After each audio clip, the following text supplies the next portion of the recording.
The story of the Russian Empire begins long before the word Russia existed. It begins in the forests and river valleys of Eastern Europe, where trade routes linked the Baltic Sea to the Black Sea, and where Slavic tribes lived alongside Finnic, Baltic, and steppe peoples. In this environment, a new political order emerged, one that would eventually evolve into the foundation of the Russian state, but it began as something far more fragile, a loose network of towns, traders and princes, known as Kievan Rus. By the 9th century, these river routes had become the lifeblood of a growing exchange between Northern Europe and Byzantium. Slavic communities clustered around river forts, while Norse traders and warriors known as Vangians traveled south along the deeper river, carrying furs, wax, honey, and slaves. One of these Vangians, a leader named Rurik, established control over the town of Novgorod around the year 862. After his death, his successors, often called the Ruricid princes, extended their influence southward. By the end of the century, the center of power had moved to the city of Kiev, a thriving hub along the trade route from the Varangians to the Greeks. Kiev and Rus was not a nation in the modern sense. It was a federation of principalities connected by kinship, trade, and allegiance to a ruling dynasty. The Grand Prince of Kiev stood at the top, but his authority depended on balancing the interests of other princes and local elites. Over time, this delicate structure would produce both unity and conflict. Still, in its early centuries, Kievan Rus grew into one of the most influential states of medieval Europe. The real transformation came under Prince Vladimir the Great, who ruled from the late 10th century. Around the year 988, Vladimir made a decision that would define the spiritual and cultural identity of the region for the next millennium. He adopted Christianity from Byzantium. The choice was not only religious, but deeply political. Aligning with the Byzantine Empire gave Kievan Rus diplomatic prestige and access to the wider Christian world. It also offered a unifying faith for a land divided by tribes and languages. The story of Vladimir's conversion is told in the medieval primary chronicle, a mix of history and legend. According to this source, Vladimir sent envoys to observe different religions. When they witnessed the splendor of the Christian service in Constantinople's Hagia Sophia, they reported back, "We did not know whether we were in heaven or on earth." Whatever the truth of that tale, Vladimir's baptism marked a turning point. Churches were built, priests arrived from Byzantium, and written culture spread as Slavic scribes began to use the Cyrillic alphabet. Kiev became not just a trading center, but a cultural and religious capital. Under Vladimir's son, Yaroslav the Wise, who ruled in the early 11th century, Kievan Rus reached its height. Yaroslav codified laws in the Russkaya Pravda, Russian justice, promoted literacy, and married his children into the royal families of Europe. Under his rule, Kiev rivaled many Western capitals in size and wealth. The city's Cathedral of St. Sophia, with its golden domes, became a symbol of this flourishing civilization. But the political structure that supported this prosperity was fragile. Power was hereditary but divided among the many sons and grandsons of each ruler. Over time, this led to disputes and civil wars. After Yaroslav's death, rival princes fought over control of Kiev, while local centers such as Novgorod, Vladimir, and Suzdal asserted independence. The unity that had once defined Kievan Rus began to splinter. External pressures added to the strain. From the steppe came the nomadic Petroni and later the Cumans or Poloptians, who raided southern territories. From the west, Poland and Hungary expanded their influence. Still, even amid this fragmentation, the Orthodox Church provided a common identity and a link between the divided principalities. By the early 13th century, however, a far greater danger approached from the east. In the distant steppes of Central Asia, a new power was rising. The Mongols united under Genghis Khan and his successors, The Mongol armies swept across Eurasia with unprecedented speed and coordination. In the early 1230s, their scouts appeared near the Volga River, defeating a coalition of Rus's princes at the Battle of the Kala River in 1237. The Rus's princes underestimated the scale of what they faced. That first encounter was devastating, but not yet final. The Mongols withdrew temporarily, only to return a few years later in force. In 1237, under the leadership of Batu Khan, grandson of Genghis Khan, the Mongols launched a full-scale invasion. City after city fell, Ryazan was burned, Vladimir was destroyed, and in 1240 Kiev itself, once the mother of Rus's cities, was sacked after a brutal siege. Chroniclers described its streets littered with corpses and its churches in ruins. Few cities survived untouched. The Mongol conquest marked a rupture in Eastern European history. For nearly 2 centuries, most of the Rus lands would live under the dominance of the Mongol Horde. The princes paid tribute and were confirmed in power only with the Khan's approval. Some historians have called this period the Tartar yoke, emphasizing the burden of foreign rule. Yet it was not only destruction. The Mongols maintained order along the vast trade routes of Eurasia, allowing goods and ideas to move between China, Persia, and Europe. Rus's princes, who adapted to this system, particularly those in the rising northern centers, would eventually use it to their advantage. The devastation of Kiev shifted the balance of power permanently. The city never regained its former prominence. In its place, new centers emerged farther north, away from the Mongol heartlands.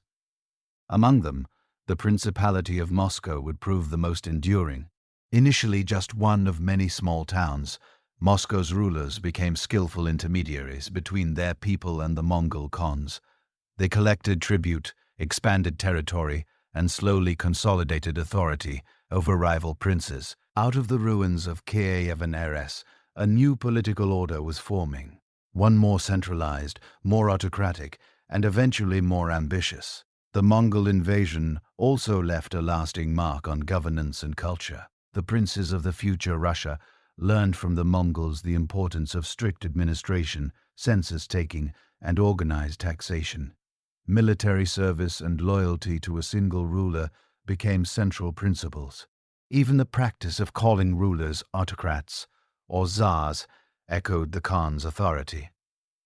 At the same time, the Orthodox Church, spared from direct persecution, became a stabilizing force and a guardian of national identity. When the Mongols destroyed Kiev and the southern cities, the political heart of the Rus's world moved north. It was there, in the dense forests and river valleys around the upper Volga, that new centers of power began to grow. Among them, one small settlement would rise from obscurity to dominate all others, the town of Moscow. Over the course of the 14th and 15th centuries, Moscow transformed from a minor principality into the foundation of a new Russian state. This transformation was not sudden, nor was it inevitable. It was built through careful diplomacy, calculated alliances, military strength, and religious legitimacy. In the early decades of Mongol rule, the princes of the Rus's principalities had no choice but to submit to the Golden Horde. The Mongol Khans demanded tribute and absolute loyalty. The princes were permitted to govern their own territories, but only with the Khan's approval, granted through a formal charter known as a Yarlik. To receive it, they had to travel to the Horde's capital on the lower Volga, perform acts of obedience, and offer gifts. In this system of dependency, the Khans used the local rulers to collect taxes and maintain order, avoiding the need for direct administration. For the Rus's princes, it was a humiliation, but also an opportunity. Those who could maintain the Khan's favor gained a powerful advantage over their rivals. Moscow's early rise was tied to this dynamic. The city's location along the Moscow River gave it access to trade routes, linking the Volga basin with the lands of the north. It was protected by forests and marshes, making it defensible from raids. More importantly, its princes learned to manage the delicate balance between subservience to the Horde and authority over neighboring lands. The first key figure was Ivan I, often called Ivan Kalita or Ivan the Moneybag. He ruled from the early 14th century and was known for his wealth, shrewdness, and loyalty to the Khan. When the Horde faced rebellion in other parts of Rus, Ivan remained a faithful ally. In return, the Khan granted him the title of Grand Prince of Vladimir, giving him the right to collect tribute from other principalities. Ivan used this privilege to expand Moscow's influence. He acted as the Khan's trusted tax collector, forwarding payments promptly and keeping a share for his own treasury. His prudent management of money and politics made Moscow richer than its rivals, but Ivan's success was not based on submission alone. He also cultivated the Russian Orthodox Church, whose authority and wealth were rising during this period. In the early 1430s, the Metropolitan of the Russian Church moved his seat from Vladimir to Moscow. That decision gave the city immense prestige. It became the spiritual as well as the political center of the northern Rus's lands. The princes of Moscow now stood not only as loyal servants of the Khan, but also as protectors of the faith. Over the following generations, Moscow's rulers continued to consolidate power. Ivan's grandson, Dmitry Donskoy, who ruled in the second half of the 14th century, faced one of the most defining tests of Mongol rule. The Golden Horde was no longer the unstoppable force it had once been. Internal conflicts and rival cons weakened its grip, while new powers emerged on its borders. Dmitry saw an opportunity to challenge Mongol authority, not through open rebellion at first, but by building alliances among the Russ's princes and strengthening Moscow's army. The turning point came in the year 1380, at the Battle of Kulikovo, fought on the banks of the Don River. The Mongol general Mame, who had ruled much of the Horde's western territories, faced Dmitry's coalition of Rus's forces. Chroniclers described the moment as one of unity and faith. Before the battle, the monk Sergius of Redon blessed Dmitry and his troops, sending 2 warrior monks to fight alongside them. The battle was fierce and bloody. Dmitry's army won a hard-fought victory, and the Mongol forces were driven from the field. The triumph at Kulikovo did not end Mongol domination. The Horde soon retaliated and reasserted its authority, but it changed the psychological landscape of Russes. For the first time in generations, a Russian prince had defeated a Mongol army in open battle. The event became a symbol of hope, remembered as a moral victory that proved the Mongols could be resisted. Dmitry himself earned the title Donskoy, meaning of the dawn, in honor of his victory. In the century that followed, Moscow continued its steady rise, while the Golden Horde fractured into smaller khatis. New principalities like Ter, Ryazan, and Novgorod remained competitors, but Moscow's combination of political skill, religious favor, and military power set it apart. The city became a magnet for settlers, merchants, and nobles seeking protection and opportunity. Through careful marriages, purchases of land, and limited warfare, Moscow absorbed smaller territories and expanded its domain. By the late 15th century, a new ruler would complete Moscow's transformation. Ivan III, known as Ivan the Great, came to power in 1462. Under his leadership, the Grand Duchy of Moscow evolved into a centralized independent state. Ivan expanded his territory dramatically, bringing most of the Russ's principalities under his control through conquest or diplomacy. He married Sophia Palaeolina, a niece of the last Byzantine emperor, linking Moscow to the legacy of the Eastern Roman Empire. This marriage carried powerful symbolism. If Constantinople had fallen to the Ottomans in 1453, then Moscow, still Orthodox and independent, could now claim to be its successor, the Third Rome. Ivan's reign marked the decisive end of Mongol authority in Russia. The final confrontation came in 1480 in an event known as the Great Stand on the Ugra River. The Khan of what remained of the Golden Horde demanded tribute from Ivan, who refused to pay. Both sides gathered their armies on opposite banks of the Ugra River, south of Moscow. For weeks, They faced each other without fighting. The Mongols, weakened by internal struggles and lacking supplies, eventually withdrew. No battle was fought, but the outcome was clear. Mongol rule over the Rus' lands was finished. With the departure of the Horde, Ivan the Great declared his sovereignty. He no longer referred to himself as a mere grand prince, but as the ruler of all Russia. He introduced new symbols of authority, including the double-headed eagle, borrowed from Byzantium, which would later become the emblem of the Russian Empire. Under his rule, Moscow began to take on the features of a true capital, fortified with new walls, adorned with stone cathedrals, and organized under a more centralized administration. Ivan's consolidation of power was not only military and political, but also legal. He issued new laws, strengthened the role of the central treasury, and imposed greater control over the boyars, the powerful landowning nobles. His court became the center of governance, and his word carried the weight of law. By the time of his death in 15005, Moscow had become the unchallenged heart of a new Russian state. The legacy of the Mongol period did not disappear. Many of the practices that shaped Muscovite governance, such as the system of tribute collection, the organization of the army, and the emphasis on absolute loyalty to the ruler, owed their origins to the experience of Mongol rule. Yet, Moscow transformed these lessons into something uniquely its own. The result was a centralized monarchy that combined Orthodox faith, Byzantine symbolism, and steppe-inspired authority. The Orthodox Church played a crucial role in legitimizing this transformation. Monks and chroniclers depicted the rise of Moscow as part of a divine plan. The idea of Moscow as the Third Rome spread in religious writings during the early 16th century, but its roots were already visible under Ivan the Great. The Church presented Moscow's rulers as defenders of true Christianity, destined to lead the Orthodox world after the fall of Constantinople. This belief gave the princes not only political power, but also spiritual purpose. At the same time, Moscow's expansion drew it into new conflicts. The independent Republic of Novgorod, proud of its traditions of trade and self-government, resisted Muscovite domination.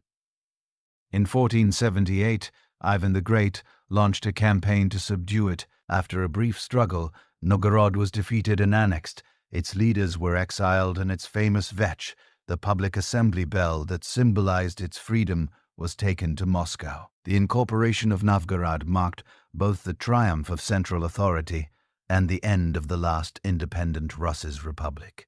When Ivan IV was crowned as the first Tsar of all Rus in the year 1547, he inherited a state that had been forged in the fires of Mongol domination and tempered by the calculated rise of Moscow's princes. Yet under his rule, that state would transform into something unprecedented, a centralized autocracy with imperial ambitions. Ivan's reign marked the birth of the Russian Empire, in all but name combining ruthless consolidation of power with territorial expansion that extended Russia's reach far beyond its old medieval frontiers. But it was also an age of fear, repression, and contradiction. For the same ruler who built the empire's foundation also drenched it in blood. Ivan IV was born in 1530. His father, Grand Prince Vasily III, died when Ivan was only 3 years old, leaving the throne to a child. The boy's mother, Elena Glinskaya, acted as regent, but died mysteriously just a few years later.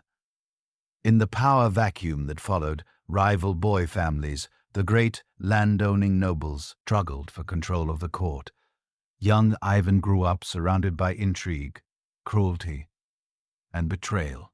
Chroniclers later described how he witnessed violence even inside the Kremlin, shaping his deep mistrust of the aristocracy and his conviction that absolute authority was the only path to order.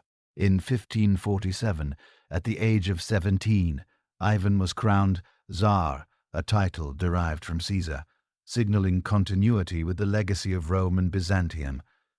The coronation ceremony was elaborate and symbolic. Ivan was anointed with holy oil by the Metropolitan, uniting sacred and temporal power. By taking this title, Ivan declared that Moscow was no longer merely a grand principality. It was an empire and its ruler, a divinely ordained sovereign whose authority came from God, not from any assembly of nobles. Early in his reign, Ivan showed remarkable energy and vision. He sought to modernize the government, strengthen the army, and centralize administration. In 1550, he convened the First Sky Soar, a national assembly that included nobles, clergy, and townsmen. Though limited in power, it symbolized a new kind of consultation between ruler and realm. Around the same time, Ivan and his advisors introduced a new legal code, the Sudnik of 1550, which standardized laws across the expanding territory and tightened control over local officials. Ivan's reforms extended to the military as well. He created a standing army known as the Steltsy, armed with firearms and organized under direct state control. This innovation gave Moscow a reliable force independent of the feudal levies supplied by buyers. He also reorganized the system of landholding through the oprinanina, a policy that would later take on a far darker meaning.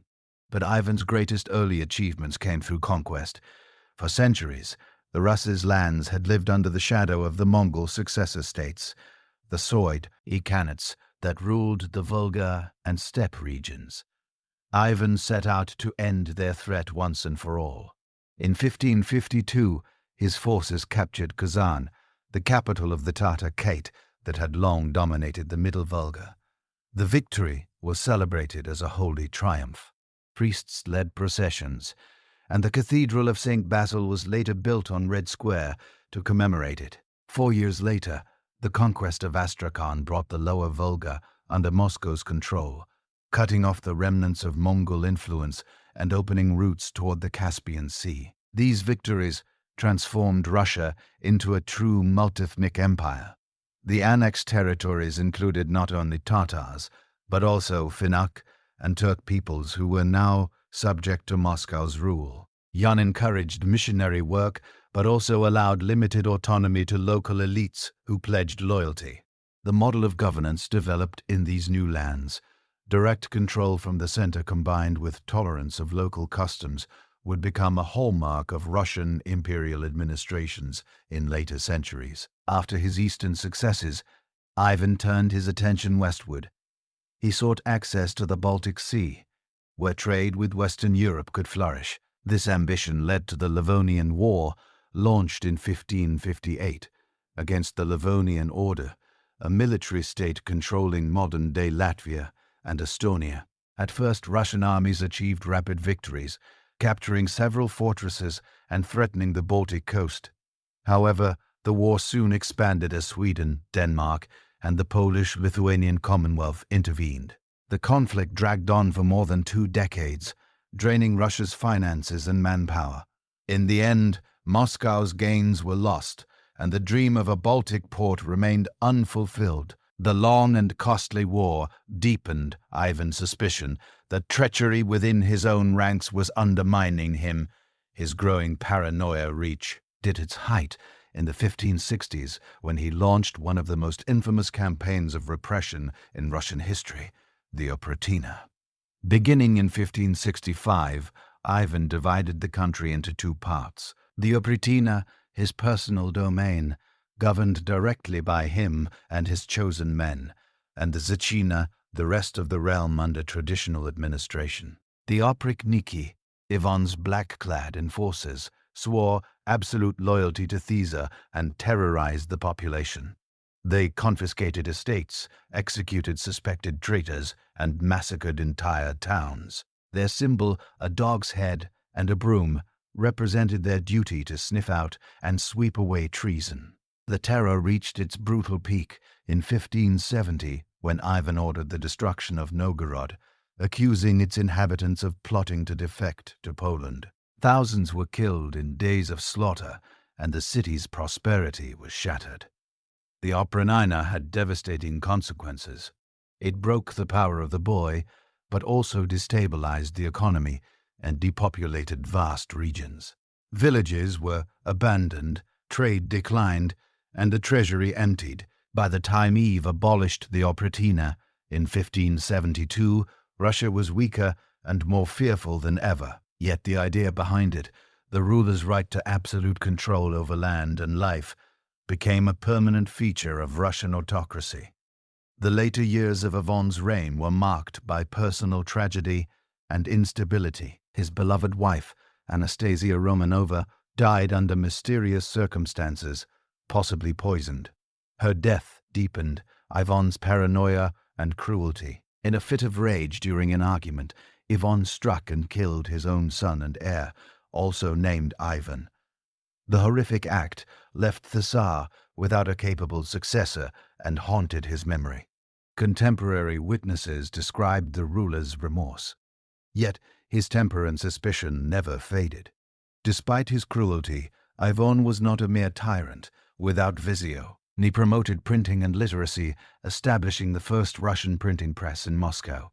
He corresponded with Western monarchs, including Queen Elizabeth of England, exploring the possibility of trade and even marriage alliances. He also encouraged exploration into Siberia, where Cossack adventurers like Yermak Timofovich began to push beyond the Ural Mountains. Though these expeditions were still small in scale, they marked the beginning of Russia's vast eastward expansion. Even complex personality left historians divided. Some saw him as a reformer who sought to modernize Russia and defend it from foreign enemies. Others remembered him as a desperate consumed by fear and bloodlust. In truth, he was both a man who built a centralized, powerful state at immense human cost. By the time of his death in 1584, Russia was vastly larger than when he had inherited it, but it was also exhausted and unstable. When Ivan IV died in the year 1584, he left behind a kingdom that was larger than any previous Russian state, but deeply wounded by war, famine, and fear. The central authority he had built rested entirely on the force of his own will. Once he was gone, the system began to fracture. What followed was one of the darkest and most chaotic periods in Russian history.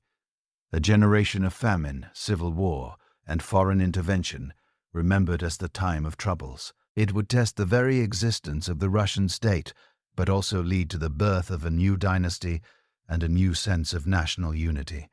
The immediate problem was succession. Ivan's surviving son, Theodore I, took the throne, but he was weak in health and limited in intellect.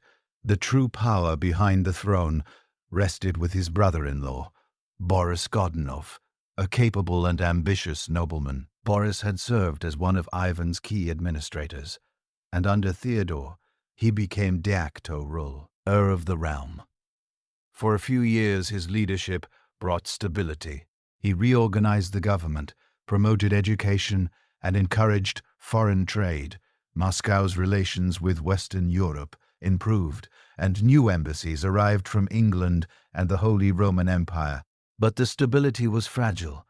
When Fodor died in 1598, without an heir, the ancient Ruriksid dynasty came to an end after more than 7 centuries of rule. With no direct successor, Boris Godunov was elected Tsar by a national assembly, the Sky Sobor. His election marked the first time the Russian throne had passed by means of political consent rather than inheritance, a sign of both the kingdom's adaptability and its crisis.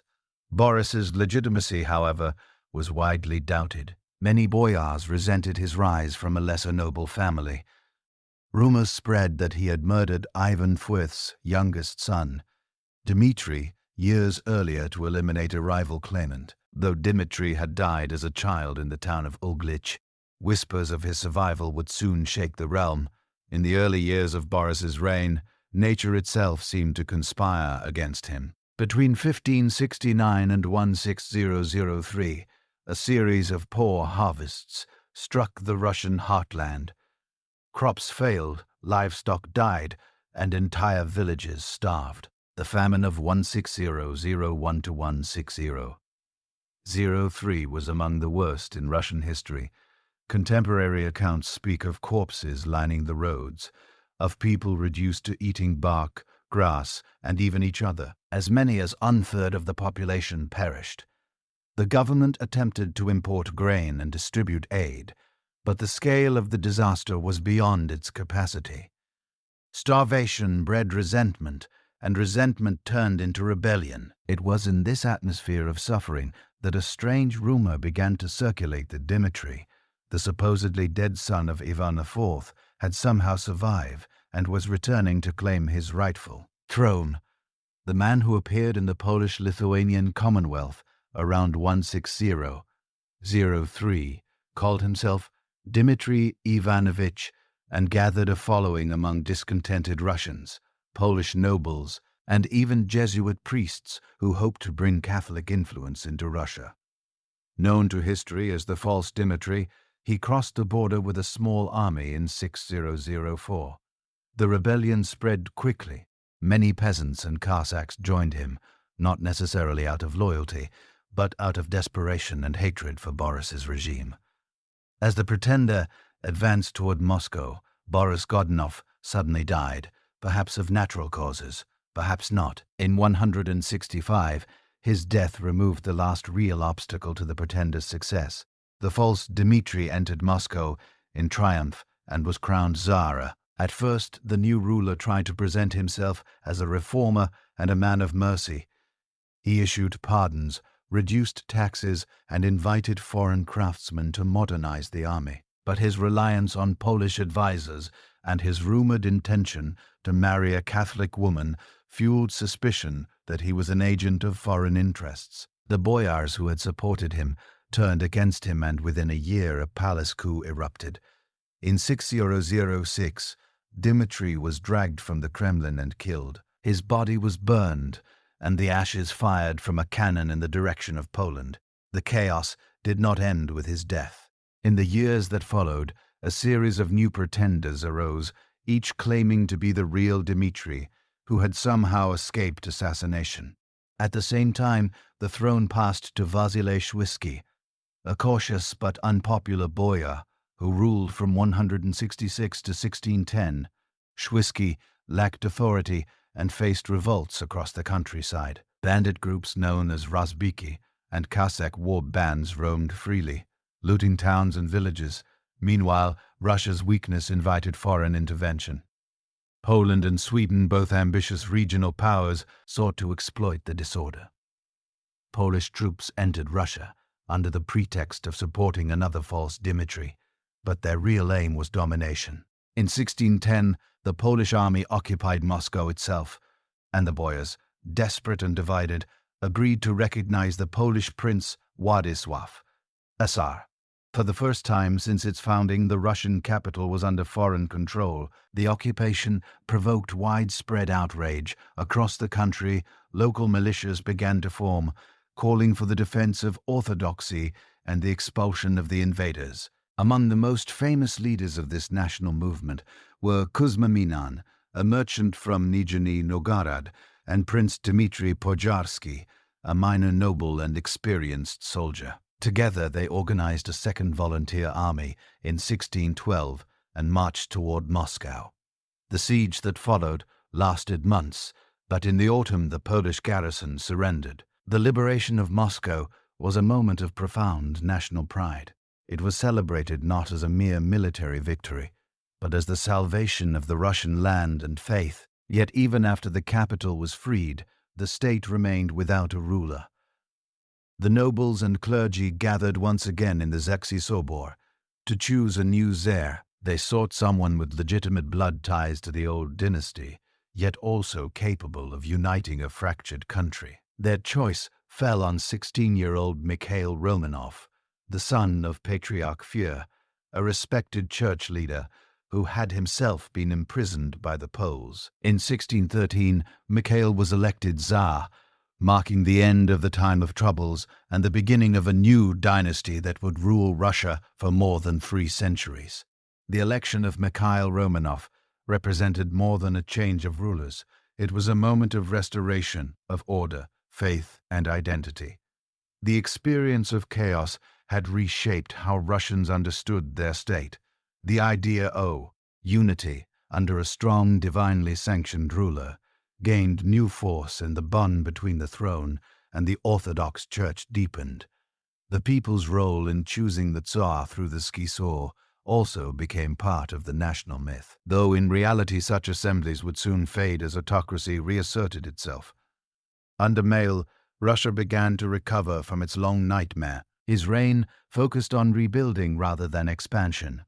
The devastated towns were repopulated, trade resumed, and new diplomatic ties were established. The boyars, who had survived the Troubles, were tamed through compromise and co-optation. Slowly, the scars of war and famine began to heal. When Mikhail Roman was crowned in the year 1613, he inherited not a powerful kingdom, but a land scarred by famine, invasion, and civil war. The Russia that emerged from the time of troubles was impoverished, depopulated, and exhausted. Its institutions had collapsed, its borders had shrunk, and its people were wary of both foreign enemies and internal rivals. Yet in the ruins of chaos, there was also opportunity, the chance to rebuild, to restore order, and to lay the foundations of a more enduring state.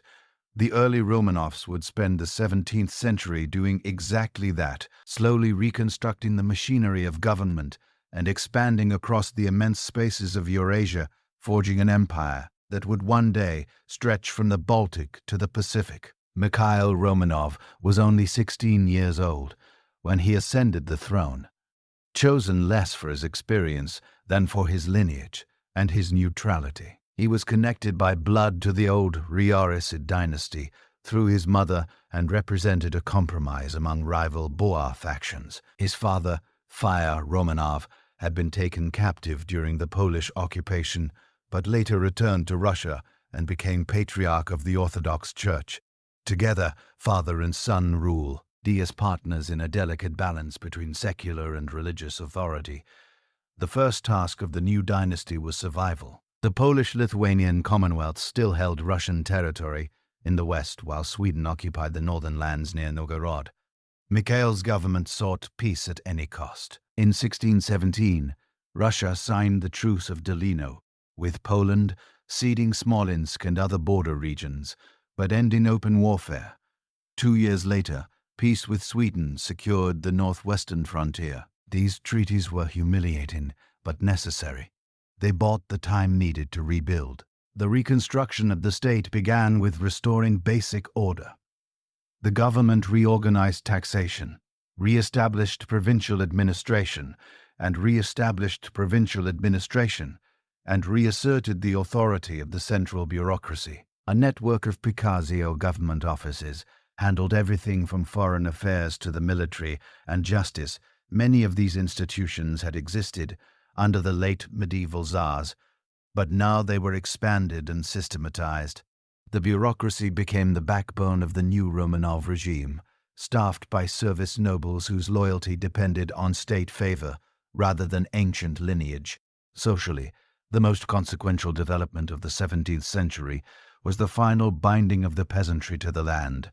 Serfdom, which had existed in partial forms for centuries, became formalized under Mail's successors. The constant wars and population losses of the time of troubles had led many peasants to flee their estates, seeking refuge in the forest frontier or among the semi-independent Cossacks. To stabilize the economy, the government issued decrees restricting movement and requiring peasants to remain under their landlord's authority. This culminated in the Soberinoye Ulin, the law code of 1649 promulgated under Tsar Alex Mikhail's son. It declared that runaway peasants could be pursued and reclaimed indefinitely, effectively making serfdom hereditary and permanent. The Soroilo was more than a labor law. It was a comprehensive legal code that defined the relationship between ruler and subject, noble and serf, church and state. It standardized punishments, clarified property rights, and reinforced Tsar's position as the supreme source of authority. In many ways, it marked the completion of the centralizing project begun under Ivan IV, but with less terror and more bureaucracy. The state was becoming stronger, more organized, and increasingly absolute. While the government consolidated power at home, it also began to look outward once more. To the east lay the vast, sparsely populated lands of Siberia, a frontier that stretched beyond imagination. Russian expansion into Siberia had begun tentatively during Ivan IV's reign with the campaigns of Yermak Timopovich, a Cossack leader who defeated the Khanate of Sibir in the 1500s. But under the early Romanovs, this movement became systematic. Cossacks, fur traders and adventurers crossed the Ural Mountains, founding forts and trading posts along the great Siberian rivers, the Ab, the Yanis, and eventually the Lena. These expeditions were often privately financed by merchant families or local governors, but sanctioned by the state.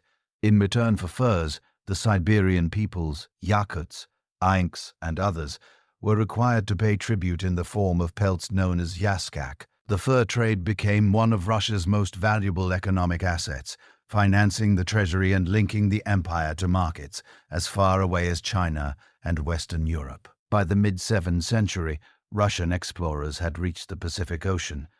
In 1639, a group of Cossacks established a fort on the Sea of Okhotsk, effectively completing the crossing of Eurasia. The sheer scale of this expansion was extraordinary.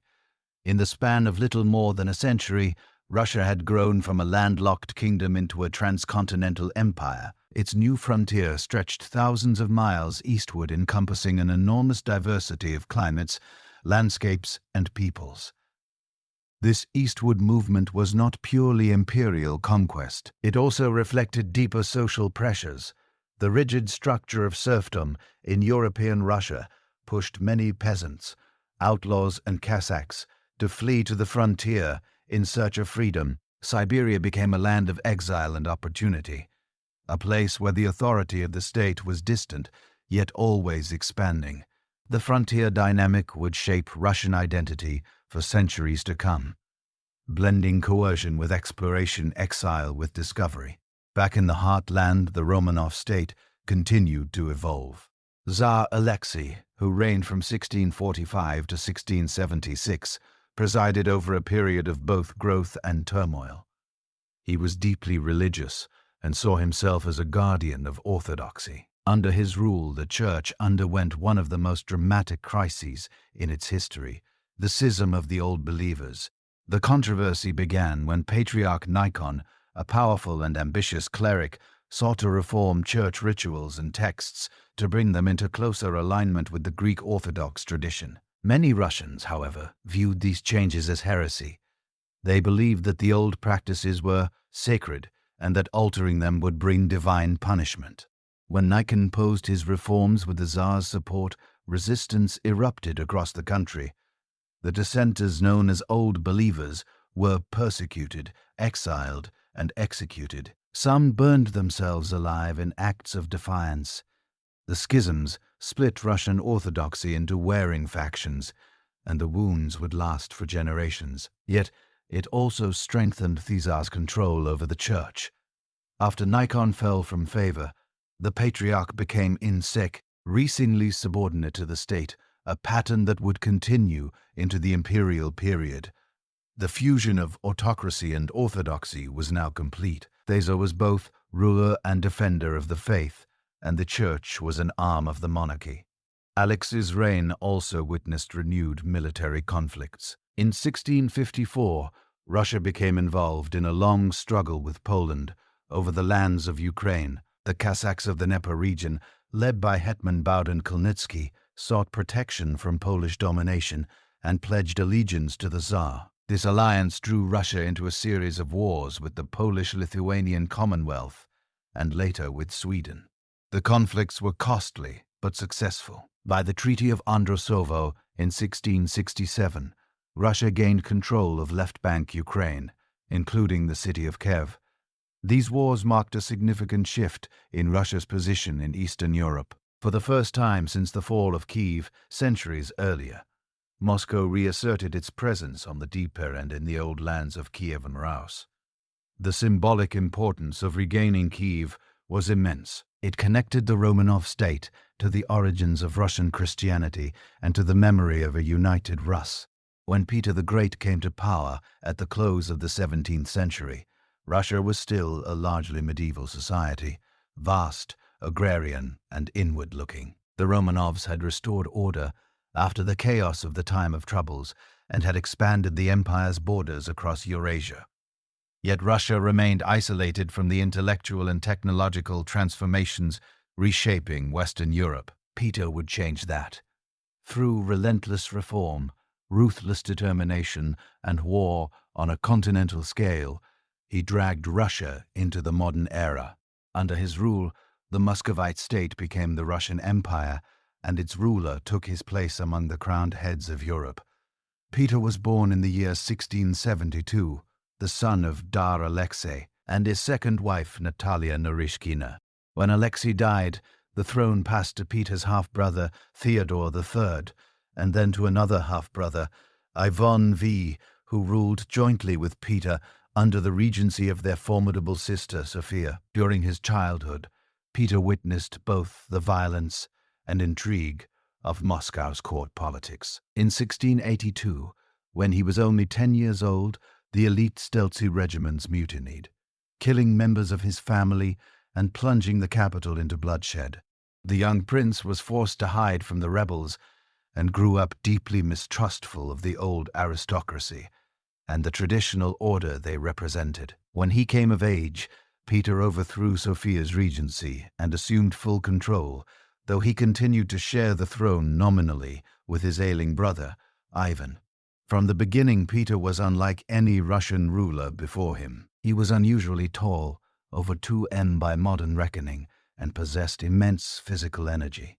His curiosity knew no bounds. He studied shipbuilding, artillery, anatomy, and navigation. He practiced crafts with his own hands, building boats, forging iron, and dissecting corpses to learn medicine. For Peter, knowledge was power, and modern technology was the key to transforming Russia. Peter's first taste of modern Europe came in 1697 when he undertook the so-called Grand Embassy, a diplomatic mission through Western Europe, disguised partly as a learning expedition. Traveling incognito under the name Sergeant Potter Mykyov, he visited the Dutch Republic, England, and the Holy Roman Empire. He studied shipyards in Amsterdam, observed parliaments in London, and met scientists and military engineers. The journey opened his eyes to the technological sophistication of the West and to the backwardness of his own country. Upon returning to Russia, Peter embarked on a program O, reform unmatched in scale and ambition. His goal was to modernize every aspect of Russian life, military, administrative, social, and cultural, and to turn his state into a European power capable of competing with its neighbors. The first step was the army.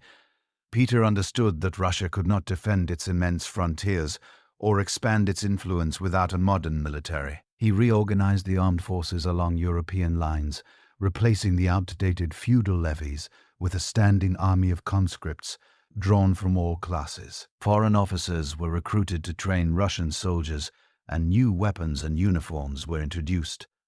The navy, long neglected, became Peter's obsession. He founded shipyards along the White Sea and later on the Baltic, ordering the construction of a fleet from scratch. A ruler without a navy, he once said, is a man without eyes. To support these military ambitions, Peter needed money, industry, and skilled labor. He overhauled the taxation system, imposing new levies on households, goods, and even beards. He encouraged the establishment of ironworks, foundries, and textile factories. Skilled craftsmen from Europe were invited to Russia with generous incentives, while young Russians were sent abroad to learn trades and sciences. Slowly, a new professional and technical class began to emerge, loyal not to old aristocratic traditions, but to the state. Peter's reforms extended into the heart of governance. The old Pikasi system of government offices was replaced by specialized colleges or departments modeled on Swedish and Dutch examples. A senate was created to supervise administration in the Tsar's absence, while new provincial divisions replaced the outdated local hierarchies. The bureaucracy grew rapidly, staffed by officials whose service to the state determined their rank and privilege. This principle, Ley was later codified in the Table of Ranks, introduced in 1722, which made government or military service the path to status, undermining the hereditary privileges of the boyars. One of Peter's most radical acts was to reshape the cultural appearance and habits of his people. He viewed the long beards, traditional robes, and customs of old Muscovy as symbols of backwardness. In a decree that shocked conservative society, he ordered the nobility to shave their beards and adopt Western clothing. Those who refused were taxed or fined. He introduced the Western calendar, modernized the alphabet, and founded schools for mathematics, navigation, and engineering. Even social etiquette changed. Peter introduced mixed gatherings where men and women could converse freely, a novelty in traditional Russian society. While these reforms provoked resistance among the conservative classes, Peter enforced them with characteristic ruthlessness. The Church, long a pillar of the old order, was brought firmly under state control. After the death of Patriarch Adrian, Peter refused to appoint a successor and instead created the Holy Synod, a government body that managed church affairs under his supervision. In effect, the Russian Orthodox Church became an instrument of the state, its spiritual authority subordinated to the needs of empire. Peter's internal reforms were matched by his external ambitions. His central goal was to secure access to warm water ports and open Russia to global trade. To achieve this, he waged two major wars that would define his reign.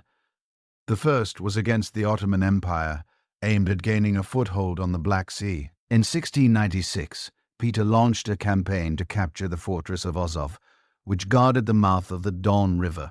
After initial failure, he returned with a new navy and captured the city in 1697, gaining a symbolic victory and the beginnings of a southern fleet. But Peter's greatest test came in the north against Sweden. Then, one of the most powerful kingdoms in Europe, the Great Northern War began in 1700 when Russia joined a coalition with Denmark and Saxony-Poland against Sweden's young King Charles I. The early stages were disastrous for Russia. In 1700, Charles crushed Peter's army at Narva, exposing the weaknesses of his newly formed forces. Yet Peter refused to surrender. He reorganized the army, built new fortifications, and trained his troops with renewed discipline. During this long conflict, Peter made one of his most enduring decisions, the founding of a new capital. In 1703, he began construction of St. Petersburg on the marshy delta of the Neva River, territory newly taken from Sweden. The site was harsh and unhealthy, but Peter saw it as a window to the west. Thousands of laborers, many of them conscripted peasants, worked in brutal conditions to build the city's canals, fortresses, and palaces. By 1712, the court and government had moved there from Moscow. St. Petersburg became the symbol of Peter's reforms, modern, maritime, and European in spirit. The turning point of the Great Northern War came in 1709 at the Battle of Piva in Ukraine. Peter's reorganized army decisively defeated the Swedes, ending their dominance in the Baltic and transforming Russia into a great European power. The victory was celebrated across the continent. When the war finally ended in 1721 with the Treaty of Nystad, Russia gained vast territories along the Baltic coast, Ingria, Estonia, Livonia, and parts of Karelia. These lands gave Russia its long-sought access to the sea and established it as the dominant power in northern Europe. The final years of Peter's reign were devoted to consolidating his achievements. He reformed succession laws to allow the Tsar to choose his heir, though this decision would later cause chaos. He reorganized the navy and launched expeditions to explore the Caspian Sea and the Arctic. In 1721, he formally adopted the title Emperor of all Russia, transforming the Tsardom into the Russian Empire. The change of title reflected a new identity. Russia was no longer a medieval kingdom, but a European empire with global ambitions. When Peter the Great died in the year 1725, he left behind a colossal empire, a new capital, and a powerful administrative system, but no clear successor. His sweeping reforms had modernized Russia's military economy and bureaucracy, yet they had also unsettled the traditional order and created new sources of instability. The question of succession, which Peter himself had attempted to control by decree, proved the most dangerous of all. In the decades that followed his death, Russia entered a period of political turbulence marked by palace coups, shifting alliances, and competing factions. Yet, through all the intrigue and bloodshed, the imperial machine Peter had built kept running. The empire continued to grow, its institutions endured, and the idea of autocracy remained firmly intact. Peter's death left the throne vacant because he had not named an heir.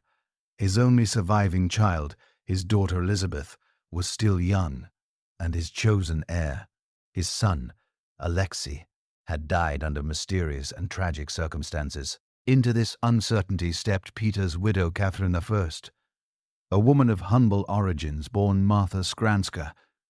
To a peasant family, Catherine had risen from obscurity to become Peter's consort and confidant. She had accompanied him on military campaigns, shared his hardships, and was deeply trusted by him.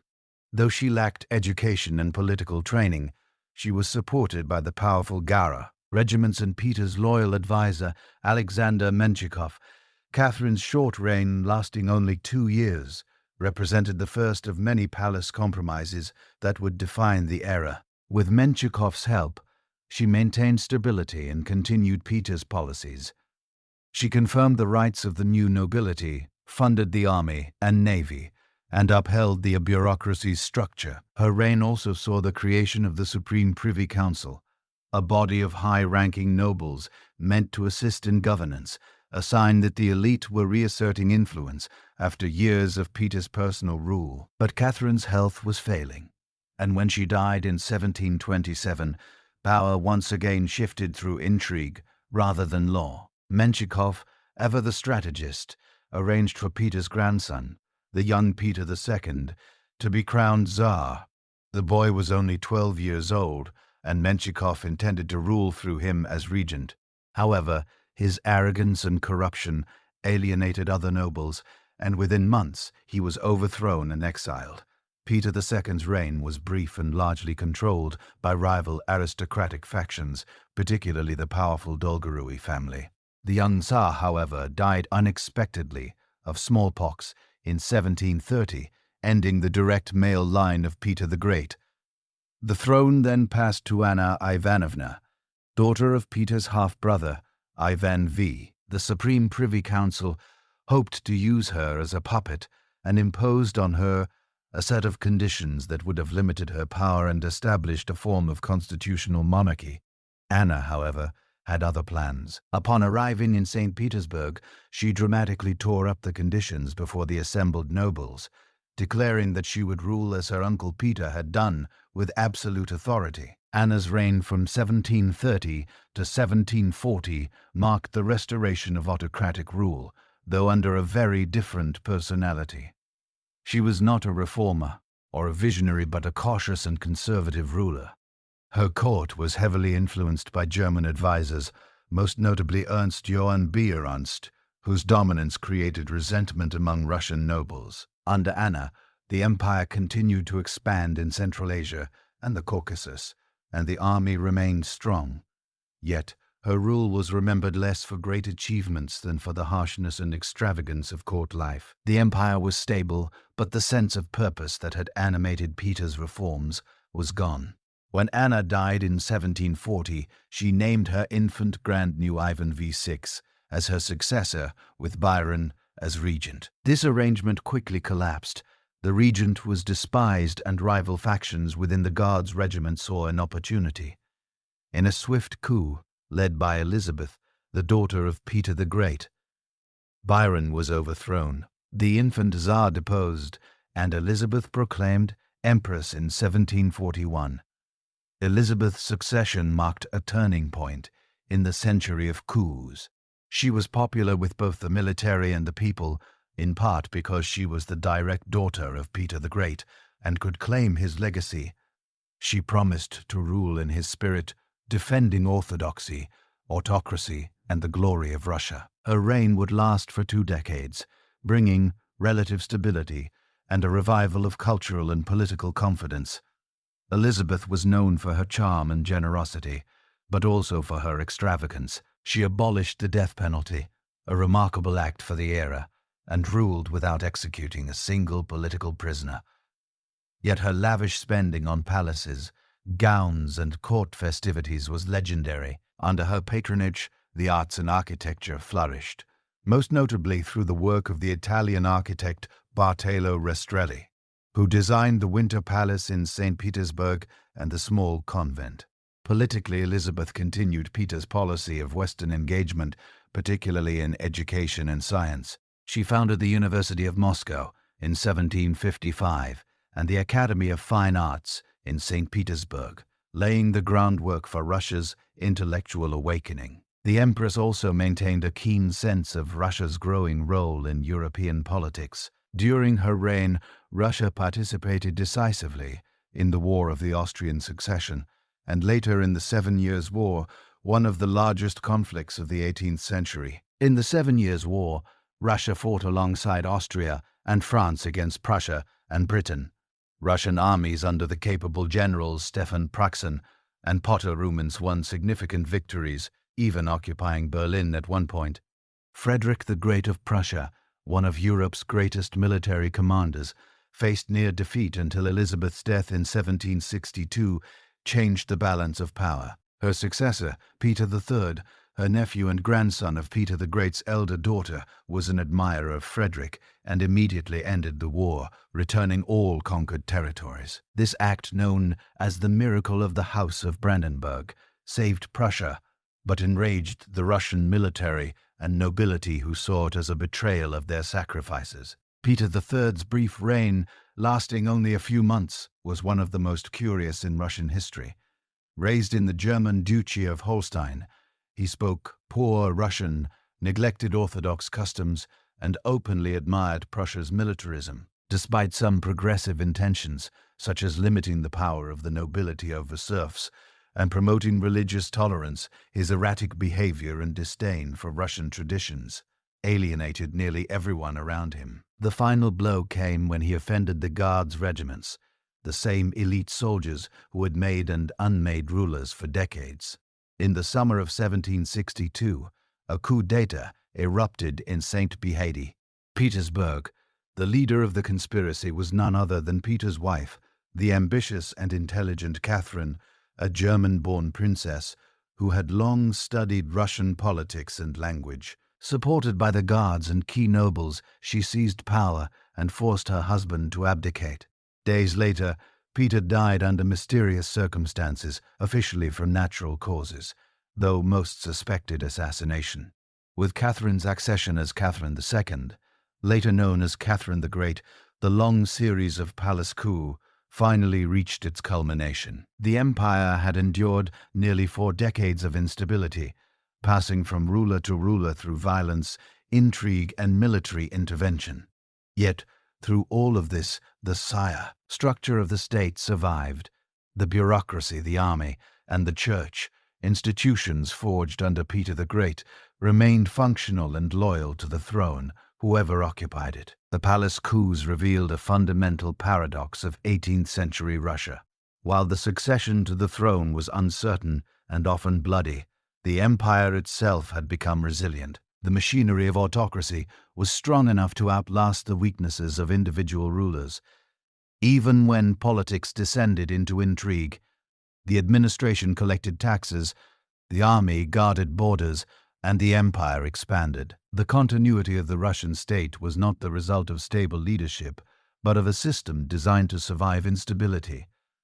When Catherine II seized the throne in the summer of 1762, few could have predicted that she would reign for more than 3 decades and transform Russia into one of the most powerful and culturally vibrant empires in Europe. Born Sophie of Anhalt-Zerbst, a minor German princess, Catherine had arrived in Russia as a teenage bride chosen for dynastic reasons. By the time she overthrew her husband, Peter III, she had become fluent in Russian, converted to Orthodoxy, and mastered the complex art of Russian court politics. Her ascent marked not only a political triumph, but also the beginning of a new era, an age of imperial expansion, cultural flourishing, and intellectual engagement balanced by the harsh realities of serfdom and rebellion. Catherine's first challenge was legitimacy. As a foreign-born usurper, she had to prove that she was more Russian than her husband had ever been, and that she could govern as effectively as her great predecessor, Peter the Great. To secure the throne, she relied on the support of the military, especially the powerful guards regiments that had carried out the coup, and on the loyalty of key nobles.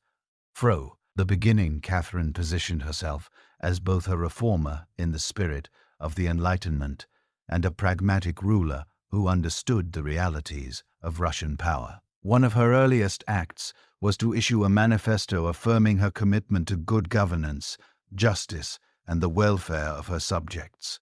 She promised to rule according to reason and law, echoing the language of European philosophers such as Voltaire and Montesquieu, whose works she had studied and admired. Indeed, Catherine corresponded with Voltaire for years, discussing politics, philosophy, and the challenges of ruling a vast and diverse empire. But unlike the salon philosophers of Paris, Catherine ruled an autocracy where millions of peasants were bound to the land as serfs. Her challenge was to reconcile Enlightenment ideals with the practical demands of maintaining absolute authority. In 1767, she convened the Legislative Commission, an ambitious attempt to codify Russian law and rationalize administration. She invited representatives from all social estates, nobles, townsmen, and even some peasants, to discuss reforms. To guide the commission, Catherine prepared her famous nakaz, or instruction, a lengthy treatise drawing on the ideas of Montesquieu, Beccaria, and other Enlightenment thinkers. The nakaz called for equality before the law, humane punishments, and a rational government guided by reason rather than tradition. It rejected torture and arbitrary rule, proclaiming that Russia is a European state. Yet the realities of Russian society soon limited Catherine's ambitions. The commission, though intellectually impressive, achieved little in practice. The deep divisions between social classes, the vested interests of the nobility, and the vastness of the empire made comprehensive reform impossible. After 2 years, the Legislative Commission was dissolved, and Catherine turned her attention to more immediate and tangible forms of state building. Under Catherine's reign, the Russian bureaucracy expanded and became more professional. She reorganized provincial administration, dividing the empire into new territories, with appointed governors, courts, and fiscal offices. Education also received new attention. She established the Small Institute for Noble Maidens, the first state-funded school for girls in Russia, and encouraged the founding of provincial schools. Printing houses multiplied, and the spread of literacy among the urban population increased slowly but noticeably. Catherine's vision of enlightened rule also extended to religion and culture. She tolerated other faiths, granting certain freedoms to Catholics, Muslims, and Protestants, and welcomed foreigners to settle and develop Russia's frontier regions. She encouraged Western art and architecture, filling St. Petersburg with neoclassical buildings and inviting artists, scientists, and educators from abroad. The Hermitage Museum, which began as her private collection of paintings, became one of the great cultural institutions of Europe. But while Catherine presented herself as a philosopher queen, her reign was also defined by relentless territorial expansion. She pursued the imperial mission with as much vigor as any of her predecessors, extending Russian power in every direction. In the south, she confronted the Ottoman Empire in a series of wars that opened the Black Sea to Russian control. The first conflict from 1768 to 1774 ended with the Treaty of Kachuk-Kinara, a major diplomatic triumph. Russia gained access to the northern Black Sea coast, the right to protect Orthodox Christians in Ottoman territories, and the Crimean Khanate was declared independent, though in practice it soon became a Russian protectorate. In the West, Catherine turned her attention to Poland, a once powerful kingdom weakened by internal division and foreign interference. Over the course of three successive partitions in 1772, 1793, and 1795, Russia, Prussia, and Austria carved up the Polish-Lithuanian Commonwealth, erasing it from the map of Europe. By the end of these partitions, Russia had annexed vast territories, including much of modern-day Belarus, Lithuania, and Ukraine. These acquisitions dramatically increased the empire's size and population, bringing millions of new subjects of different languages, religions, and cultures under Russian rule. The annexation of Crimea in 1783 completed Russia's southern expansion and fulfilled a long-standing strategic dream. The Crimean Peninsula provided warm water ports and access to the Mediterranean via the Black Sea, transforming Russia into a true maritime power. The new city of Sevastopol became the headquarters of the Black Sea Fleet. The conquest also carried symbolic meaning. It was presented as the liberation of Orthodox Christians from Muslim rule, reinforcing Russia's image as the defender of Eastern Christendom. However, the very process of expansion and reform deepened internal contradictions. The nobility whose support Catherine needed to maintain her throne demanded greater privileges. In 1785, she issued the charter to the nobility, confirming their exemption from taxes and compulsory service and granting them rights to land and serfs. This cemented the loyalty of the upper class, but also entrenched the system of serfdom more deeply than ever before. As the nobility prospered, the peasants faced heavier burdens, higher rents, military recruitment, and harsh labor conditions. The growing discontent of the peasantry exploded in 1773 in one of the largest uprisings in Russian history, the Pugachov Rebellion led by Pugachov, a Don Cossack who claimed to be the deceased emperor Peter III. The revolt spread across the Volga region and the southern frontier. Peasants, Cossacks, and non-Russian tribes joined the rebellion, attacking landlords, burning estates, and proclaiming freedom from serfdom. For nearly 2 years, vast areas of the empire were engulfed in chaos. Catherine's government responded with brutal force.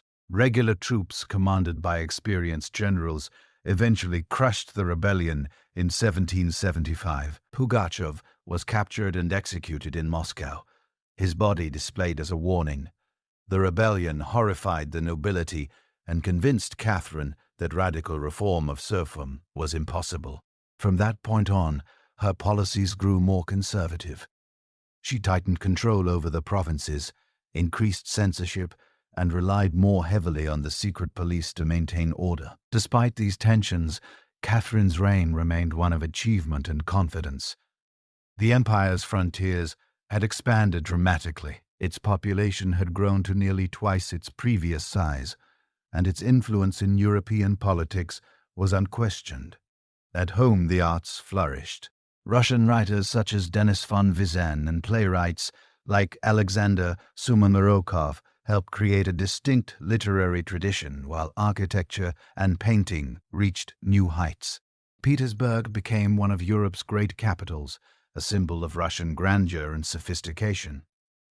Catherine's final years were marked by both triumph and tragedy. The French Revolution, which began in 1789, horrified her, and many other monarchs. Once an admirer of Enlightenment ideas, she now saw them as a threat to order and stability. She censored revolutionary writings, arrested suspected sympathizers, and abandoned her earlier reformist rhetoric. At the same time, she continued to expand Russia's influence in the Caucasus in Central Asia, preparing the way for future conquests. By the time of her death, in 1796, Catherine the Great had reigned longer than any other Russian monarch, except for her successors, and she had transformed Russia into one of the largest and most powerful empires in the world. Under her rule, the empire's borders reached the Black Sea, the Baltic, and the Dniester River. Russia had become a decisive actor in European affairs, a guardian of monarchic order, and a center of culture that rivaled Paris or Vienna. When Catherine the Great died in the autumn of 1796, she left behind a vast and confident empire, wealthy, expanding, and admired abroad. Yet within Russia, questions lingered about succession, governance, and the moral cost of power. Her son Paul I ascended the throne, determined to reverse much of his mother's legacy, and to assert the authority of the crown over the nobility that had flourished under her. His reign would be short and turbulent, paving the way for one of Russia's most complex and consequential rulers, Alexander I, who would face the titanic struggle against Napoleon and guide Europe into a new political order at the Congress of Vienna. Paul I was a man of contradictions, well-intentioned but erratic, intelligent but deeply suspicious. Having grown up under Catherine's shadow and largely excluded from politics, he resented her and her circle of nobles. Almost immediately, upon taking the throne, Paul sought to impose discipline on the aristocracy and restore what he saw as the dignity of the monarchy. He curtailed the privileges of the nobility granted by his mother, enforced strict military codes of conduct, and centralized authority. His reforms extended even to succession. In 1797, he issued the Pauline Laws, which established clear hereditary succession through the male line to prevent future palace coups. Despite his administrative energy, Paul alienated nearly every influential group in the empire. His obsession with military drill and his arbitrary decrees angered officers. His attempts to limit noble freedoms infuriated the elite, and his unpredictable foreign policy bewildered diplomats. Initially hostile to revolutionary France, he later reversed course and formed an alliance with Napoleon, dreaming of a joint campaign to conquer British India. This sudden shift alarmed both his generals and his court. In March of 181, a group of conspirators, many of them high-ranking nobles and officers, stormed his palace in St. Petersburg. Paul was killed in the ensuing struggle, and his son Alexander, who may have known of the plot in advance, was proclaimed Tsar. The new ruler, Alexander I, was only in his mid-20s, tall, handsome, and well-educated. He had been tutored by the Swiss Republican philosopher Frederick Caesar de Lara, who instilled in him Enlightenment ideals of liberty and justice. Yet Alexander was also shaped by the autocratic traditions of his family and the trauma of his father's death. These conflicting influences would define his reign. He aspired to govern as a benevolent reformer but remained cautious and often indecisive. In the early years of his rule, Alexander surrounded himself with young reform-minded advisors, men like Miki Speransky and Count Novosilves, who sought to modernize the empire's administration. They proposed constitutional limits on autocracy, a reorganization of the ministries, and an independent judiciary.